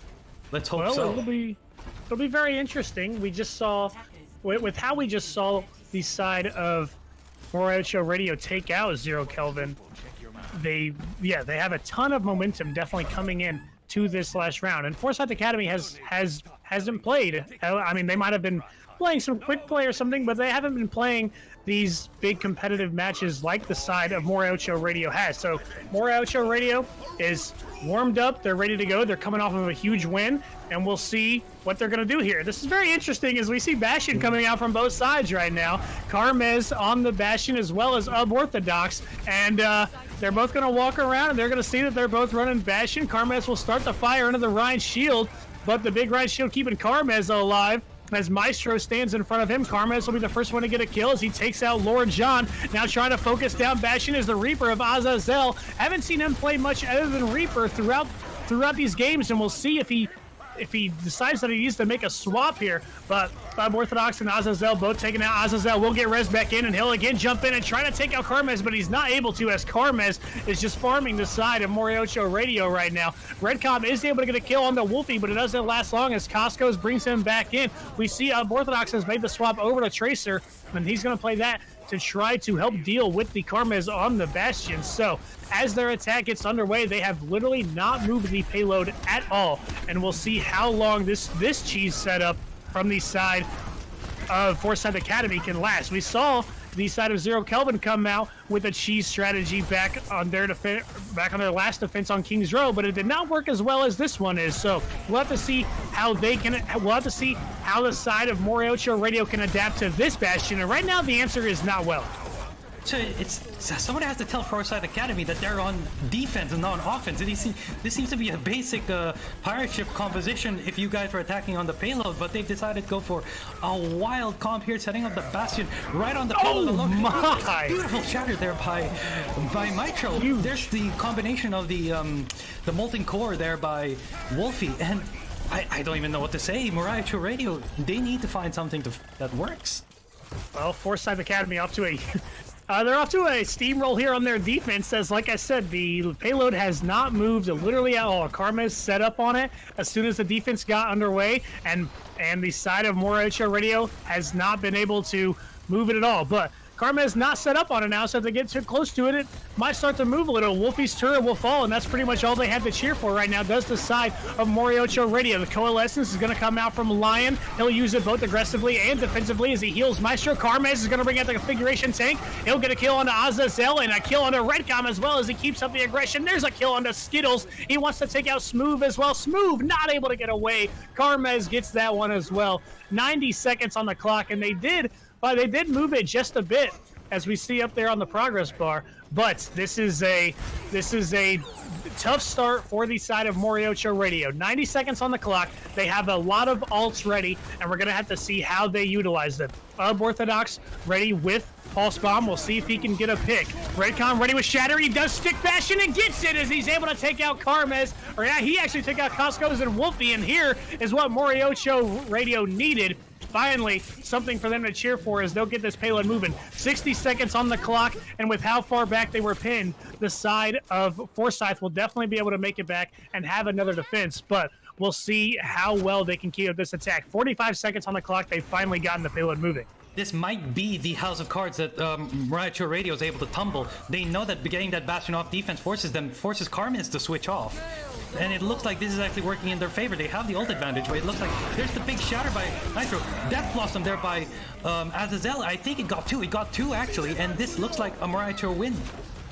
Azazel does take out two with the Death Blossom. Was able to pick up another kill as well on the Maestro. There's a kill on the Karmez as well, and this is exactly what MoriohCho Radio needed. So it was off to an interesting start on their attack as they weren't able to move the payload literally at all for about the first 2 minutes, but it's looking like they're going to hit the first checkpoint now, and if they are able to hit this, then we will have more time added on the clock, and they will. So just like that, they're back at the 2 minutes, 30 seconds on the clock, and it was looking rough for them, but now they have something to cheer for, and we'll see if they can fight their way back into this despite that rough start. Orthodox ready with the Pulse Bomb. We saw what he was able to do with it last time. Teeth ready as well with Gravitic Flux. We also see Karmez on the Genji. First time we've seen any Genji play today. This is interesting. Orthodox gonna get taken out though as he eats a flashbang there in the back. Here comes the Gravitic Flux out from Teeth. They'll pick him up and slam him down, but the good Baptiste out from Lord John using the lamp to keep his team alive. Azazel does get the kill onto Wolfie, and with that kill, Gravitic Flux is gonna come out now from Skittles, and Skittles is the one we saw playing Sigma a ton back on Junkertown when MoriohCho Radio first started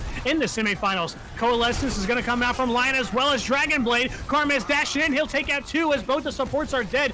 Big Dragon Blade there from Karmez. He wants three as he wants Azazel now. Big fight for Forsythe as they're able to flip this one back into their favor. And we'll have to see if the side of MoriohCho Radio can pull themselves back together and get this attack moving. But with 90 seconds on the clock, we'll see what they're able to do. They're going to have a couple ultimates ready on their side. Karmez on the Genji. First time we've seen Genji today. Interesting pick, but good play here from Forsythe Academy. 80 seconds on the clock. We'll see what the side of MoriohCho Radio can do. Redcom ready with the Shatter. We'll see if he can get a big one because Maestro has his ready as well. And we will see who's going to win the Shatter duel. Here comes the Amplification Matrix. There's the Shatter, but it's answered as well by the one from Maestro. Maestro swinging around the hammer, doing as much damage as he can, but it's the side of, well, at least it looks like it's the side of MoriohCho Radio coming out on top in this fight. Don't want to say anything too soon, but they're trying to chase down the DPS of Karmez and Wolfie on the Genji and the McCree. Wolfie not going to be able to make it away, and now it's only Karmez on the Genji jumping around. 45 seconds on the clock. MoriohCho Radio able to win that fight. We'll see if they can hit this next checkpoint, or we'll see if the side of Forsythe Academy comes back for another fight. You have to give it to MoriohCho Radio. They are winning these team fights just from the skin of these teeth. With their 36 seconds remaining, they're winning the key fights, but they just can't seem to get a foothold against Forsythe Academy. So it looks like Forsythe Academy, they may have the momentum, but MoriohCho Radio might just eke out the win just from holding it alone. And it looks like Wolfie takes out Azazel, even though they were able to get one from the Death Blossom. Let's see how it's going to go. This might not go MoriohCho Radio's way. Forsythe Academy doing extremely well, comboing those ults. And it looks like with 11 seconds to go, this may be where MoriohCho Radio is going to have to stop with that payload. Did not go MoriohCho Radio's way at all. A good Death Blossom start there from Azazel, but it was a big sound barrier from Costco's that was able to keep his team alive through that. And there was a good Gravitic Flux as well that came out from Teeth to slam them down. Wolfie was able to get a kill on Unorthodox while Unorthodox was lifted up in the Gravitic Flux. So great fight there from Forsythe Academy. Good round for them. They're going to have their attack now. They're going to have to they're going to have to pretty much hit the second checkpoint to take their win here, and we'll see what they decide to come out with now that they're on the attack. And on the defense, we'll see what the side of MoriohCho Radio decides to come out with. We'll see if they decide to come out with some kind of cheese or if they'll just stick with a standard composition. But we'll see if they come out with a pirate ship strategy from the side of Forsythe, since that was basically what they were doing on defense. I'd like to see MoriohCho Radio just give back what Forsythe Academy did to them in the first round. I just want to see them all the way up in that payload, defending it as if they were attacking. But it looks like they're going to go for a bit more of a. It looks like they're going to go for a bit more of a conservative defense here. They're not running well. Unorthodox still hasn't picked, so we may not know. He could actually go for the Bastion. Nope, he's switching to the May, and it looks like MoriohCho Radio here is going to try and go for a quite aggressive start, but not as aggressive as Forsythe Academy. They're going to see if they're going to. I believe they're going to be holding the top point here at the diner against a very typical hold on defense here in Route 66. But let's see how Forsythe Academy is going to respond to that. They have Maestro and the Hammond, who could serve as the that could serve pressure on the back line, but it all depends on if he can do a proper rollout. So let's see how it's going to go. We have Karmez on the Widowmaker, so this is going to be a good Widow duel because looks like MoriohCho Radio has nothing to respond to. So let's see how it's going to go. Karma's on the Widow, and the defense that we see coming out from MoriohCho Radio is the more standard defense that you would expect, as they are going to set up over here on top. But Karma swinging up on the Widow. We'll see if he can get a pick as this one gets underway. He's getting chased down by the Reaper of Azazel. He'll run over and pick up the medkit. Oh, I think Azazel. Oh, I thought he fell off the map, but no, he's gonna fall there in the end as Teeth gets that kill, but it's Wolfie that actually does fall off the map. Karmez up here on the Widow trying to take out the Mercy of Lord John. Not able to land a shot though, but they're still going to keep this payload moving. We also see Maestro on the Wrecking Ball, but it's Teeth that picks up another kill on Redcom, trying to chase down the Moira now. Trying to chase down the Moira of Smooth, but Teeth taken down very low. He'll take a breather and get healed back up right up in Moira's face right now as Smooth is forced to fade away. He hooks in Azazel, but he'll eat a stun from the rock. Still living though. No, he'll eventually get taken out. They were keeping him alive as long as they can, but through all this, Forsythe Academy still moving the payload. This is still a great start to their attack. Maestro pile driving in, and the rest of his team is going to follow up. Coalescence is going to come out from Lion all up in their face. Oh, Smooth brought out the Coalescence and died as soon as he brought it out. So tough break there for Smooth. But I believe that MoriohCho Radio might have a numbers advantage here as we're still in here on the point. But obviously, spawn advantage lying with the side of Forsythe Academy. Azazel will get taken out. Unorthodox able to get the kill on a Wolfie, though. Lion fading in behind the wall to finish off Unorthodox, and I believe this will be the first checkpoint over to the side of Forsythe Academy. We'll see if MoriohCho Radio lets them have it or if they go for a contest. Looks like, well, it's going to be a forced contest as Redcom gets hooked in. It's going to be followed up by the whole hog that comes out from Teeth, and he takes out Redcom with that, and that will be first point going over to the side of Forsythe Academy. Well, that was a good forced contest. I don't know if using that whole hog was a smart move by Forsythe Academy. They almost guaranteed that point, and yet they still wasted that ult. So let's see how it's going to move here in the second point in Route 66. So that was a very good rock there by Skills, actually taking out Redcom, but it's not enough for anyone to get. Oh, Skills takes out Carmen, so that's one DPS down. And MoriohCho Radio has the advantage in this team fight. Azazel taking out Lion, Skills taking out Keith. Skills is on a roll here with Sigma, and it looks like MoriohCho Radio has the advantage.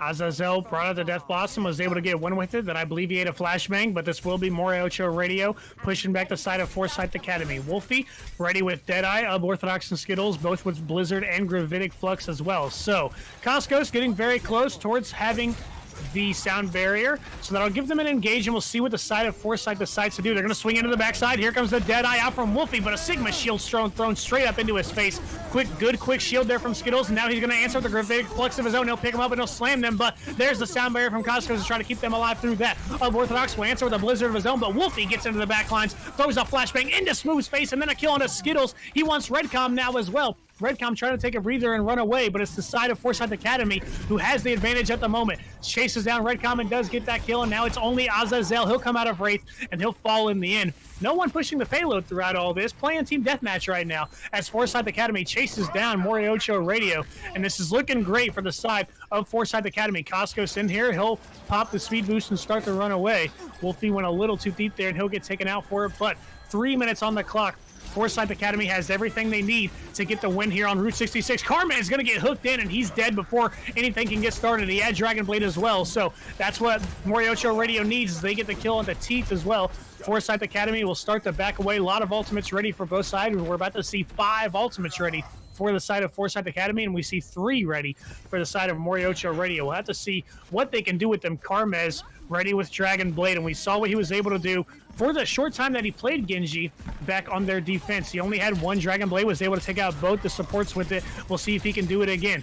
Wolfie and Maestro ready with Minefield and Deadeye as well. Carmez will swing it to the top. Death Blossom comes out from Azazel, not able to get anyone with it. Carmez will use his chance to bring out the Dragon Blade, but a good sound barrier comes out from Lord John to try to keep his team alive. Lord John will eventually fall in the end, though, to the Minefield, and it's a pretty even fight right now as no one was really able to capitalize on their ults. Carmez will get taken out as Smooth picks up that kill. Unorthodox takes out Wolfie, and MoriohCho Radio winning this fight. And Forsythe Academy had all the makings to win that one there, but down to less than 2 minutes on the clock. We'll have to see how they can keep up their attack.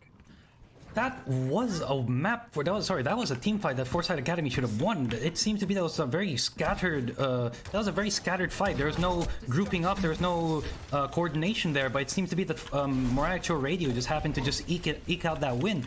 Azazel, obviously with the Death Blossom, was able to take out a lot, but it just happened to be that Forsythe Academy, even having the ult advantage, wasn't able to capitalize on that. And let's see what's going to happen. There's a Blizzard there by Unorthodox. It's going to take out Maestro and Teeth, and it looks like it might take a third. Cusco's really, really low there. He was able to run out. Same with Carmes on the Hanzo, but it looks like Unorthodox was able to win that team fight for 1 Blizzard ult there. So that was very good from MoriohCho Radio. They have 1:12 left on the clock. Let's see what they're going to do here. They can hold it, or if they can hold it here, or they can be a bit more aggressive. That's what Skittle's trying to do. He's been lucky with those hooks in the last couple of matches. Let's see if he's going to go. Unorthodox takes out Carmes, and we are going to 60 seconds left. Just 6 seconds on the clock. Unorthodox able to take out Carmes with 3 straight icicles there. Now Unorthodox will be forced to freeze. Redcom does have Shatter ready, and this is a 6v5 in favor of MoriohCho Radio, so we'll see what they're able to do with it. Not much, as Redcom gets taken out immediately, and the aggression is going to come out from the side of Forsythe. Sound barrier is going to come out from MoriohCho Radio, and they're going to look for the re-engage as Azazel tries to chase them down. We also had the whole hog come out from Skittles, and MoriohCho Radio looking good right now in this fight. They're going to win this fight, and we're down to 25 seconds on the clock, and the side of Forsythe Academy is going to have to get themselves together. They're going to have almost 5 ults ready compared to the Shatter. Death Blossom about to be ready for Azazel, and Unorthodox about to have another Blizzard ready. So almost 5 ultimates ready for the side of Forsythe Academy, and we're going to have to see what they can do with it. Redcom can win the fight with 1 Shatter if he can get a big one. Wolfie ready with Deadeye, and we'll see if he can find a big one as well. We're going to go into overtime as this one gets underway. Wolfie throws the flashbang, but not able to get Unorthodox with it. And the first kill is going to come out for the side of MoriohCho Radio as they take out Lion. But here comes they tried to combo there, but didn't quite get it quick enough. But it's still Forsythe Academy picking up kills. In here on the point, they need to take down the big tanks of Skittles and Redcom, and they do as they take out Redcom. Now it's only Skittles on the hog, and they take him out. Smooth falls as well, and everyone on the side of MoriohCho Radio dead. They'll keep this payload moving, and I'm not sure if MoriohCho Radio can make it back. They're trying to speed up with Lord John. They should be able to make it back for a recontest. Wall comes up, and here comes the Blizzard out from Unorthodox as well, but Wolfie's going to get a quick kill on the Lord John. Redcom with the swap over the ball to make his way back, and he's back in here on the point, but his team is starting to fall, and it's only him in here on the point as well. Now, Hog and Moira are coming in. This is Skittles and Smooth as they start to jump their way in. Skittles will fall, Smooth will fall, and this is going to be it as Forsythe Academy. It came all the way down to overtime, but in the end, Forsythe Academy takes the win here on Route 66. They'll go up 1-0. Okay, that was a beautiful fight there by MoriohCho Radio. Forsythe Academy was almost there to actually take it away, but that beautiful defense on that first point in Route 6, in the second point in Route 66, they were fighting it all the way up to the second point. They didn't even give Forsythe Academy room to breathe. It was just that last minute push that Forsythe Academy was able to do it, and they only had it because of this ult advantage. So let's see how the rest of this tournament how the rest of this round is going to go. But I'm predicting we're going to be making it deep if they're going to fight this well. Now, obviously, I'm I'm going to guess the antics during the first round. It was just temporary, but hopefully we're gonna start seeing some proper plays in the next couple of maps, or we might be able to see something that was very unorthodox compared to that. I mean, it took MoriohCho Radio by surprise that they couldn't even attack for the first like 2 minutes just on the time bank alone. So let's see what Forsythe Academy has next. Those trick plays, even though they look stupid from the get-go, they are very effective. Like you said it yourself, it looks like a skill check. So let's see how it's gonna go. I didn't mean to say stupid. I meant to say like they look very strange. Stupid means is a terrible word to say, because like it worked, so obviously it's not stupid, it's strange. But Forsythe Academy just made it work. Well, Forsythe Academy will go up 1-0. We'll be jumping onto our second map here in just a moment. It'll be Control, and we'll see how MoriohCho Radio can fight their way back. That game did come down to the wire there. Forsythe Academy did get the win in overtime, so we will see if Forsythe Academy can keep up the momentum, or if this match will be as close as the last one was. So they'll be jumping onto Oasis here in just a moment. Forsythe Academy played very, very well. We'll see what they decide to come out with. It was interesting to see Karmez on the Genji at times, because this is the first time we've seen Genji at all today. And that's exciting because, Fun Hero just doesn't fit as well into what's strong right now. So I'm glad Karmez is bringing him out. We also see Unorthodox played a lot of Mei. Azazel hasn't really swapped off of the Reaper at all. So Reaper definitely is comfort pick, and it's what I expect to see more out of him as this one continues on. So as we start to prepare for this second round, Forsythe Academy up 1-0, and they are the coming from the winners bracket here in the grand final. So they have not lost a match throughout this tournament compared to MoriohCho Radio coming from the losers bracket. And it looks like, I believe we are going to get. Hold on, I'm letting them work out their decisions for this second. Yeah, What's the map ban looking for actually in this next one? Well, it looks like we got a Ilios ban, and I'm not sure what so we do have map bans, and Forsythe Academy bans Ilios, and MoriohCho Radio has not made a ban yet, so they must be discussing over it, deciding what they want to play, knowing that they're coming down into this down 1-0. We saw MoriohCho Radio play very, very well on Control back against WeCom Kyle and Zero Kelvin. So we'll see if they can continue it against Forsythe Academy here. MoriohCho Radio, of course, when they played against Calm Down Kyle, were down 1-0 when that entire match started, and like I've said, they were able to come back and get the win 2-1 in that, and they played very, very well on those Control maps. And I think it's going to be Lijiang Tower will be the map. So Lijiang Tower has been popular over this entire tournament, so let's hope for another good match. There are obviously going to be big fights over at the Bright Room when they go into Lijiang Tower, and we might be seeing a couple of Fire Mercy when they get into Night Market. But in terms of people we should be looking out, we should obviously be looking out for MoriohCho Radio. We should be looking out at Azazel and Unorthodox. But in Forsythe Academy side, since this is the first time they're going to be on stream, who are the people that we should be looking out for? So Maestro 1 being the off tank. But I think that there are also a couple players in Forsythe Academy that have been popping off quite recently. It's just really hard for us to isolate it, because they seem to be working really well as a team, especially during that first hold in Route 66. We just made it up. It was just their win was brought up just by the amazing coordination and teamwork they had in putting the Bastion and both having the Bastion and both tanks just all the way up on the payload. So Karma is obviously being one of the main DPSs we should be looking out for. Coscos has actually saved their team lots of times as a Lucio support, but he's going to be switching to the Farah Mercy with Karmas. So it looks like it's going to be a Fire Mercy for Forsythe Academy, whilst MoriohCho Radio, they're going to stick to the tried and tested. They have Azazel on Reaper, and they're going to have Unorthodox on the Symmetra. That worked fairly well, I believe, in the last few matches. But that was not for them though. That was for Zero Kelvin. Oh, I apologize. I meant to say for Zero Kelvin, but I mean, Symmetra in general has been working out very well. So let's see how it's going to work out here. That does show that it can work, so we'll see what the side of MoriohCho Radio is able to do with it. And we do see Karmez coming out on fair, and it's Wolfie on Genji this time. Wolfie played a lot of McCree on Route 66, played very, very well when he was on the McCree as well. And we'll see what Forsythe Academy can do here with the Genji Farron now that they're going to be facing off against the Metro. And it's also Skittles on ball. We see him play a lot of Sigma but now we see him over onto the ball. He played a little bit of Zarya as well. Here's a pile drive coming out from him. Both teams in here on the point. Wolfie down very low. Neither team with a kill just yet, but it will be Maestro the first one to fall. So with the numbers advantage, we'll see if MoriohCho Radio can try to take advantage, but kills start to come out from Forsythe Academy as well, but not as much as the kills that are coming out from MoriohCho Radio. I say that, but the DPS are still alive, and they're still doing a ton of damage as Wolfie and Karmaz are still in here.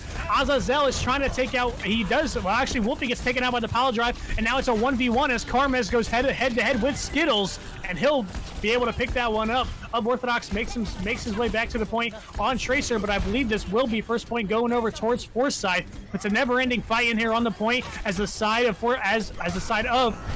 MoriohCho Radio has made their way back. The point has still not went over to either side of Orthodox on the Tracer, staying alive on the point as long as he can. Kills are still coming out from Forsythe Academy, but not enough for them to be able to cap this point for themselves. They'll chase down Orthodox and try to chase him away, and they do finally get this point for themselves. A lot of vaults were able to be built up by both sides, so finally the point is capped for the side of Forsythe. They'll start to fill up the point.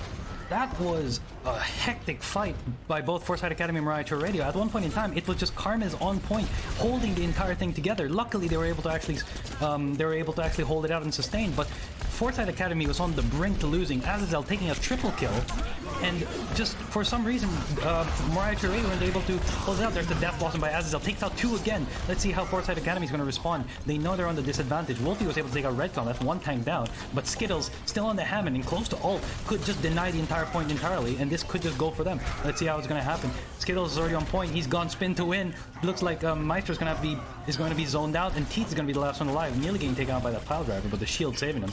Another thought. Okay, looks like they're just gonna Teeth is gonna go and make sure he doesn't get staggered onto the point, and MoriohCho Radio have their response. Teeth jumps off to reset. Wolfie brought in the Dragon Blade there, but wasn't really able to get anything with it. Azazel was able to take out 2 with the Death Blossom and then chase down Wolfie to lock up that kill. Orthodox ready with the Pulse Bomb. Redcom about to be ready with Shatter as well. Karmaz ready with Rocket Barrage, and he's going to have the pocket as well from Costco, so we'll see if he can look for something big. We'll see if they try to combo. A lot of ults ready on both sides. Shatter ready for both the Reinhardt. Skittles, oh my gosh, Skittles just pile drive off the map, I think, and now it's going to be Rocket Barrage coming out from Karmaz. He takes out 2 with the damage boost coming out from Costco's as well, and this is definitely going to be the fight over to Forsythe Academy. They'll flip the point back for themselves, and it'll start to fill up for them. So back and forth as this one gets underway. Both teams filling it up. 50% filled up for MoriohCho Radio, 40% for Forsythe Academy. Orthodox making the swap over to Widow as well. So 50% about to be filled up for Forsythe Academy. It's back and forth here in the first round on Lijiang. And it looks like Forsythe Academy used all their ults in their last team fight. They pushed out the Valk, the Rocket Barrage, and the Zarya grab. So it looks like MoriohCho Radio has the advantage based on the ult. Let's see how they're going to combo it. They have the Lucio beat ready. They have Redcom on the Shatter. It looks like Skittles already deployed the Hammond. That's the mine. There's the Shatter. Takes out 2. And it could actually be a 3rd right now. That's 1 down. But apparently they're being saved. Looks like MoriohCho Radio hasn't been able to clear it out. Looks like they took out Koskos on the red, but it looks like he was able to res one of his teammates, Teeth, taking out Lord John and Smooth. And it looks like it's Forsythe Academy. He's going to win this. Skittles the only one left alive on point. He's trying to get taken out. He takes out Karmaz, but Maestro can just finish him off along with the rest of the team.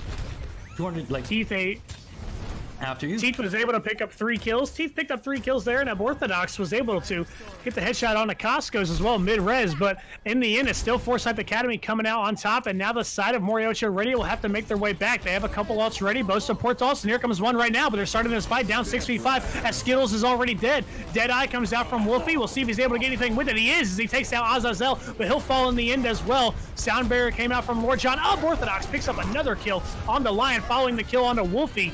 But Wolfie gets res back in by Costco, and this is a big fight for Forsythe Academy. Only the ball in here now, as well as Orthodox. Orthodox taken out, and now it's only Skittles on the ball. We'll see how long he can stay alive. It's all up to him, but he'll get taken out. Overtime will start to burn down. Round 1 going over to Forsythe Academy. It's all with Karmaz. Karmaz is the key point here for Forsythe Academy. His Pharah barrages and his Pharah shots have been on point this entire round.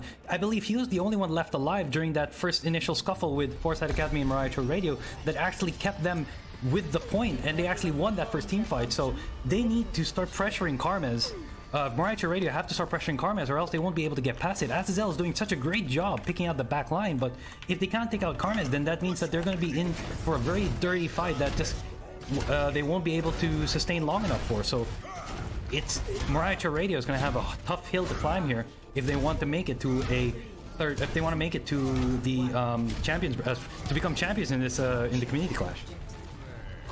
Well, here we go, swinging in for this next round. Forsythe Academy up 1-0. They're just one round win away from going up 2-0 here in this match. If they can go 2-0, obviously that will put them on game points. They're coming out with a Symmetra as Karmaz is here on the Symmetra, and they'll teleport directly into the point. This was something we saw from Zero Kelvin a few matches ago that allows them to teleport directly into the point and defend from it. But we see Unorthodox with the kill. Azazel as well. We see Azazel in here on the McCree. So this is him off the Reaper, and it's 2 kills for MCR as this one gets underway, but answered by 2 kills back from Forsythe Academy. So making a 4v4 in here on the point, and it's still either team's game, but I believe it's going to be Forsythe Academy's game as they come out on top and they capture this point as this one gets underway. Karmaz on the Symmetra does allow Forsythe Academy to TP directly onto the point and set up a defense on it, and we'll have to see what MoriohCho Radio can do to try to answer this. Unorthodox got a couple picks there on Widow, and he has played well since swapping over to Widow. This doesn't have as well of a Widow map as, say, Route 66 or so. He eats a big right click there from the Symmetra of Karmaz. This is not as long range of a map, but we'll see what Unorthodox is able to do with it. Coalescence comes out as well as Graviton Surge, and they're charging in right now. Our Forsythe Academy, and they're wiping up this fight. It's only Unorthodox still hanging out back there on the Widow. Wasn't able to get any picks. The fight taking place in that little room, and Unorthodox was not able to get any vision. So 50% built up, and they're just 50% away now from taking the win here on Lijiang Tower and going up 2-0. Okay, so let's see how MoriohCho Radio is going to respond. They have a chance for an easy pick here. Wolfie's all the way, but he walls himself out, luckily, to get back out. They're playing very aggressive. They're using the Symmetra teleporter to get them on the high ground against MoriohCho Radio. So let's see how they're going to respond. Doesn't seem to be any picks right now. Azazel's got the Deadeye. He's going to try and get for goals. Oh, a lucky shot by Wolfie to wall out Azazel. So it looks like they were able to disarm the entire Deadeye, and it looks like there's a wild shatter there by Maestro. Wasn't able to get anyone, but it looks like this fight might go Forsythe Academy's way. 76%. Redcom, the only one who has the shatter, and they're 1 down. There's the Blizzard. It's going to zone out the entire point, and it looks like this is going to go Forsythe Academy's way. It's definitely going to go Forsythe Academy's way as they come out on top, and we're at 90%. We'll have to see what the side of Forsythe Academy can do now. Skittles on the ball is trying to make his way in, but he's going to get frozen by Wolfie. Teeth picks up the kill on a smooth. Skittles doing everything he can to make it back. He's still alive, but he's walled off right now. He's going to get frozen yet again. Skittles doing everything, but he's not going to be able to make it completely. Crowd control locked down, and that will be the win on Lijiang Tower going over to Forsythe Academy. They will go up 2-0, and they're just 1 win away from taking the win. All right, so this is going to be a very exciting last match. We have Lion on the Morio with the play of the game. We've been getting a lot of Morio play of the games recently. That Coalescence is just something too powerful that a lot of players just seem to just can't counter. I mean, it's really difficult, especially with this, with a combination of both the grab and the Coalescence. It's going to be very difficult for MoriohCho Radio to come back from this, but it has happened before. Previous community clashes, we've gone on the finals from a 2-0 up to a reverse sweep. So this could still happen in this game, and might even go for a tiebreaker. So let's hope in the next map that MoriohCho Radio can come back, or if Forsythe Academy is going to take it away and become the champions in these community clash finals. Oh, we'll be diving onto our third map here in just a moment, which is going to be hybrid. And this is going to be, like you said, 2-0. And we're going to have to see if the side of MoriohCho Radio can fight their way back into this. Being down 2-0, a lot of momentum lying on the side of Forsythe Academy. And MoriohCho Radio did play well, especially on the first round there on Lijiang Tower. It was back and forth there on that first point. And Forsythe Academy able to come out on top in the end. But MoriohCho Radio has definitely put up a fight in these first two matches.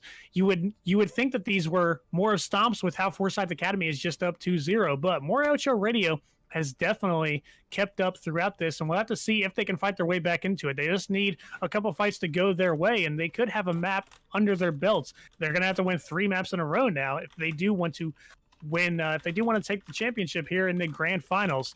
And bans are coming out. It looks like we're going to get King's Row yet again. Not surprising. This is a very, very popular map among most Overwatch players. We saw it last round, and we're going to see it here as well. So diving in to Kings Row here in just a moment, and it's pretty much the exact same thing we saw last time, except now MoriohCho Radio is on the receiving end of being down 2-0. So we'll have to see what they can do to fight their way back into this. I mean, we've seen their previous match in Kings Row, and they have a good combination, especially against the cheese. We've seen that first initial fight when Zero Kelvin tried to do the full cheese on the corner point over there at the first point. So let's see how MoriohCho Radio is going to respond to Forsythe Academy. But Forsythe Academy is on the momentum, so they could just take it all. They could take it all the way here in Kings Row, and we might be able to see a last map, or this could be a very long night. We don't know. We're currently coming up to our third map here in the Community Clash finals, where we have Forsythe Academy versus MoriohCho Radio. So MoriohCho Radio will be coming out on attack first yet again, and we will see if they can fight their way back into this. We've seen them play out on Kings Row back when they played against Zero Kelvin, so we'll see if they can keep up the momentum that they had when they played on Kings Row against Zero Kelvin. But now they're going to be on attack, and they're playing against an entirely different team. We'll see what these teams decide to come out with. We still see Azazel on the Reaper. He did play a bit of McCree in the last round on Lijiang. Smooth going to come out on the Brigida. I believe it's one of the first times we've seen him on the Brigida. We saw some Brigida way back when I believe it was Calm Down Kyle that was playing that one. But Brigitte, Ryan Zarya, and it's going to be Reaper Hanzo, it looks like. Oh, this is going to be a very interesting composition right here. I mean, I don't think we've seen any proper Brigitte plays this entire tournament, so this is going to be the first time we see it in Kings Row. So let's see if they're going to be able to they're going to be able to combo it, especially with the new Brigitte, with the Brigitte rework. She hasn't been as effective since the reduction of goats, so let's see how it's going to work in this composition. Forsythe Academy holding it out pretty strong. No picks as of this moment, couple of poke damage, so it looks like it's going to be even pickings. They got in the hotel and they're going to try and cut off the entire point, and it looks like this is going to be chaos in the point. Hanzo coming out from both sides. We'll see if Orthodox can look for a pick. He's shooting up at Wolfie here, but wasn't able to land one. Wolfie's going to come back with a pick of his own, though, capitalizing on Orthodox misses. And this is going to be the side of Forsythe Academy, pushing back the side of MoriohCho Radio. Orthodox does get a kill there on the Lion. Now he's in a tough spot as they're able to chase him down all the way back into the building there and pick up that kill. 1 minute gone and not a lot of progress made for the side of MoriohCho Radio. We do see Lord John ready with Coalescence pushing all the way up to the spawn door on the side of Forsythe Academy. Maestro ready with Shatter as well. So one ultimate ready for each side. Lion about to have the Coalescence ready as well on the Moira. Maestro ready with a Shatter. He charges directly into the statue there. There's a Shatter. He spreads the needle through the May wall, and this is a huge fight for the side of Forsythe Academy. Obviously, as it's a team kill, it's a 6-0. Massive fight for Forsythe Academy. Maestro snuck the Shatter in behind the May wall, and huge fight for them. 2 minutes gone, and we have not seen any progress made from Orthodox. I'm sorry, was that a May wall by Karmas? Yep, May wall. He kind of like, I believe he wanted to wall off someone on MCR, but in the end, he left this tiny little opening right there, and Maestro capitalized with a huge Shatter, and it's exactly what FA is doing yet again as they push in, and another dominant fight for the side of FA. MCR pushed back to the spawn room yet again, less than 2 minutes on the clock now, and Forsythe Academy is just now less than 2 minutes away from a full hold here on their defense. You have to give Forsythe Academy credit there. The fact that they were able to thread the needle on a May wall that didn't even need to be destroyed meant that they were really pushing to try to get that Shatter in before they could get the rest of the team in. So it looks like they're lucky. That May wall, it's all down to whichever team can do a better May wall, and it looks like it's working very well for Forsythe Academy. It seems to be that MoriohCho Radio can't seem to get a foothold at all against this composition. I don't know if they're willing to still stick to that Brigitte. It hasn't been proven useful. Maybe they're going to wait for the rally with 1 minute and 22 seconds remaining. They better do it fast, though. Orthodox being taken out by Wolfie. Orthodox ready with the Dragon Strike and Skittles ready with the Surge. So we could see the combo here, and this combo is what they're going to need if they want to get the win. There's nothing on the side of Forsythe Academy that can stop this. So they have no Transcendence, they have no Diva Eat, they have nothing that can stop this Graviton Surge. So if Skittles can get a good Graviton Surge, and they can combo, and here it comes right now as the out, but it's Sound Barrier that does come out to try to keep them alive. I don't know why I didn't point that out. Lion with a big coalescence as well, and now they're going to answer with the Graviton Surge of their own as Teeth comes out, swinging a hammer around his Maestro, and it's another fight won for Forsythe Academy. They again push back MCR. 40 seconds away from MoriohCho Radio, getting full held on this defense, but they're going to have 4 ults here, and if there's a fight they can win, this has to be it. And you know how MoriohCho Radio, they've always done it down to the wire. With 30 seconds remaining and 4 ults, I have complete trust in them that they could actually win this fight. But it's still, Karmas is with those main walls is the only thing that they have to figure out. I mean, if they go out, there's the combo again with the Dragon Strike. Looks like they're going to try and zone it in. Azazel with the Death Blossom was only able to take 1. There's the Counter Shatter by Mitro. So it looks like this is not going to go this is not going to go MoriohCho Radio's way, and this is going to go to Forsythe Academy. That is very difficult with MoriohCho Radio not even being able to get up to the first point. And that is going to be round 1 for Forsythe Academy.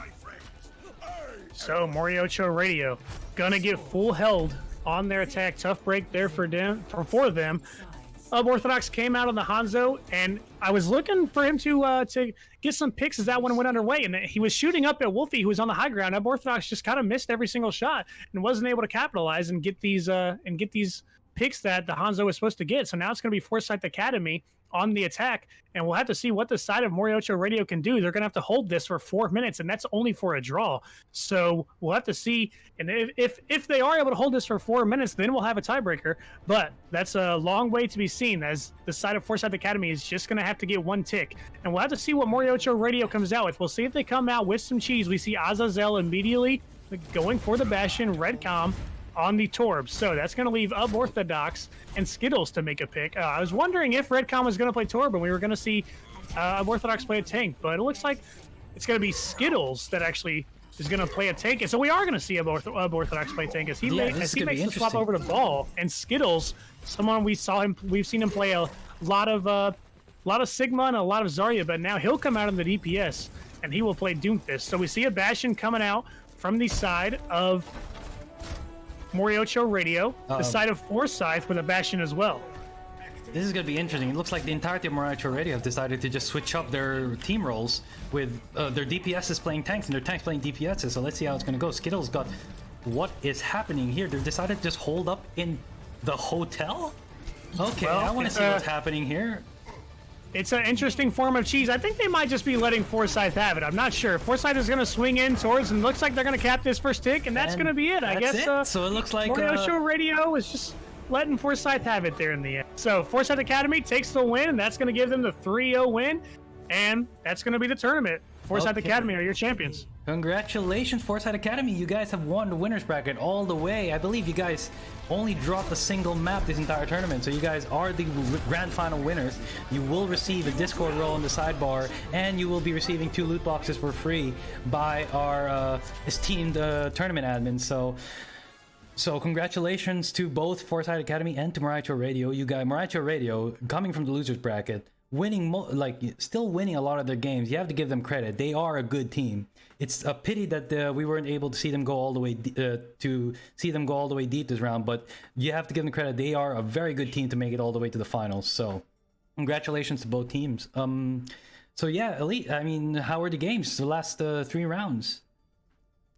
Great games. We kind of saw a 3-0 for the most part in all the games, but we did see it was exciting back in the beginning when we saw Zero Kelvin fight their way back from being down 1-0. They were able to come back and get a reverse sweep. But other than that, we just kind of saw some quick 3-0 sweeps. MoriohCho Radio didn't have anything for Forsythe Academy here, and Forsythe Academy kind of let them have it. But Forsythe Academy does take the win 3-0, and great set of games that we got to see. Yeah, it was a great set of games. It really is a pity that the last round wasn't contested. But I guess, I mean, they can already see that the Forsythe Academy do deserve those wins. Those were some hard fought battles, and there were a couple of close calls in the end. But luckily they were able to get it in the end. So we might be talking a little bit with maybe 1 or 2 Forsythe Academy's players in the end, depending if we can get them to talk. Maybe they can talk a little bit about how their strategy was going over in the tournament, or like how their thoughts were at the end of the game. So let's hope that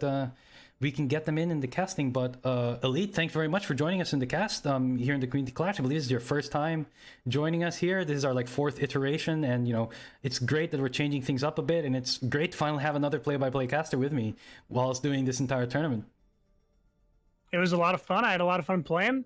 I didn't play, but I had a lot of fun. Spirit. Yeah, true.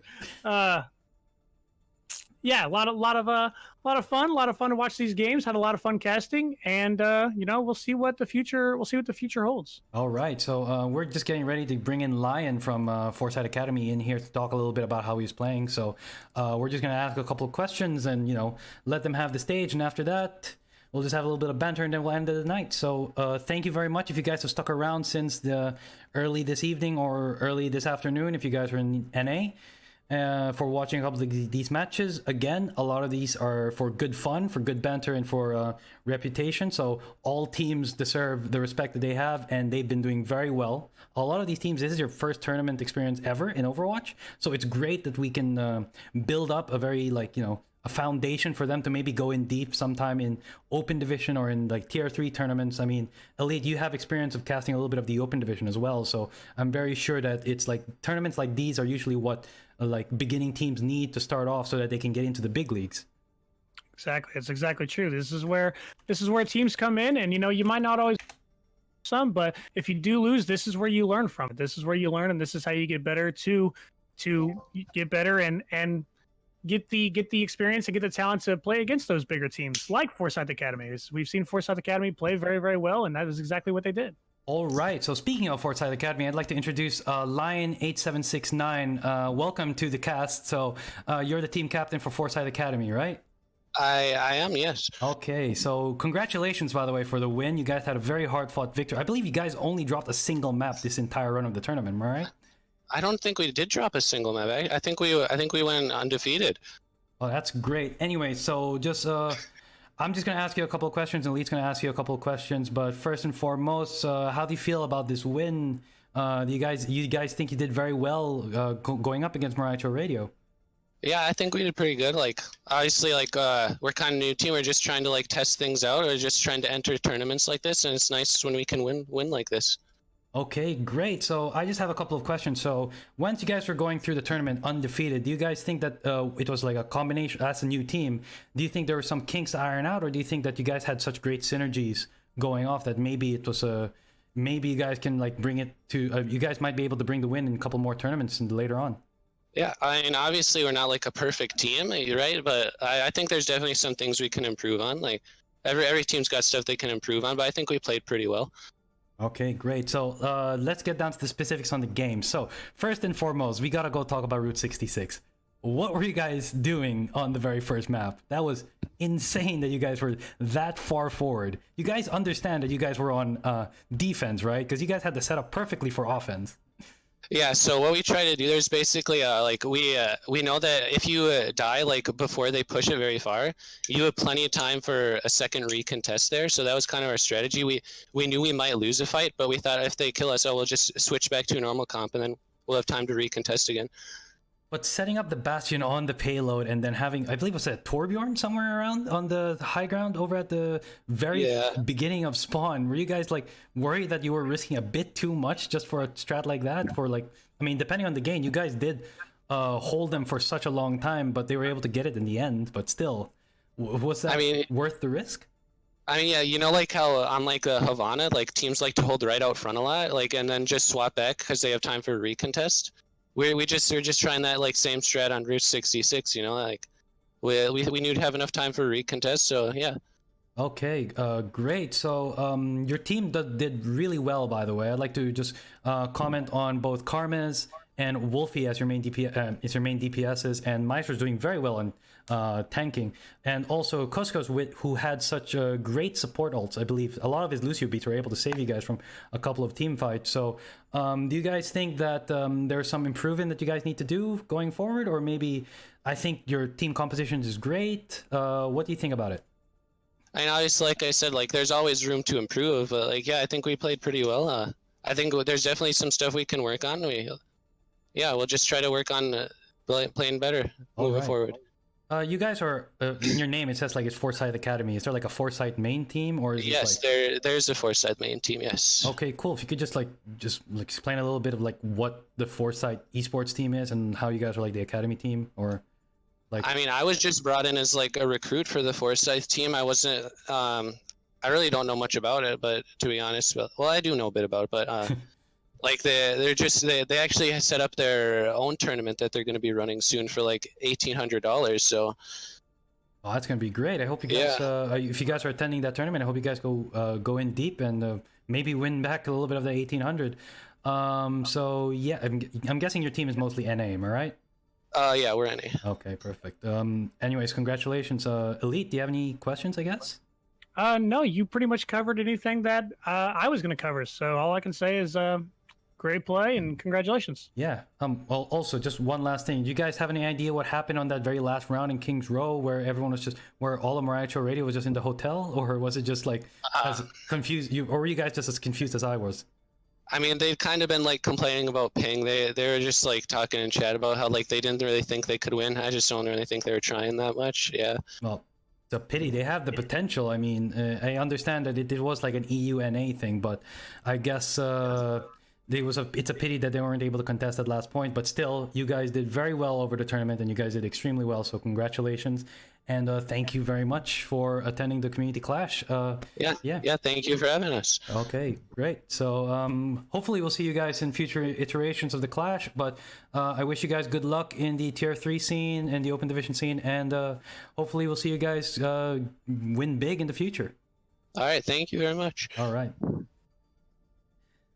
So, Elite, this is going to be the end of our broadcast. I'd like to thank everyone else for sticking around. We haven't actually talked a little bit about you personally, so I mean, a lot of people who have been watching the Community Clash have also mentioned that have already heard a little bit about my backstory. So, how about you? There's nothing super special. I got started casting with Broadcast GG and started to cast some Overwatch Open Division with them and Contenders Trials and some Contenders, and unfortunately they're not covering those this year, but maybe again sometime soon. And I just saw this and was like, hey man, I want to cast some more Overwatch, so I hit you guys up, and here we are. Okay, it's great. I mean, like, if you want to drop like a social, if people want to follow you for like future broadcasts, I will obviously be extremely happy if we could have you on the broadcast again for our next iteration of the tournament. But I would like to say personally that I had a great time casting with you. I'm sorry that if we had a little bit of hiccups based on like technicalities, but I think that we did extremely well, casting in this in the last few games. So if you want to drop social media or anything, just to just ask our payment to promote you a little bit. Okay. Just because you spent your time, helping us out and casting for us. It's the least that we can do.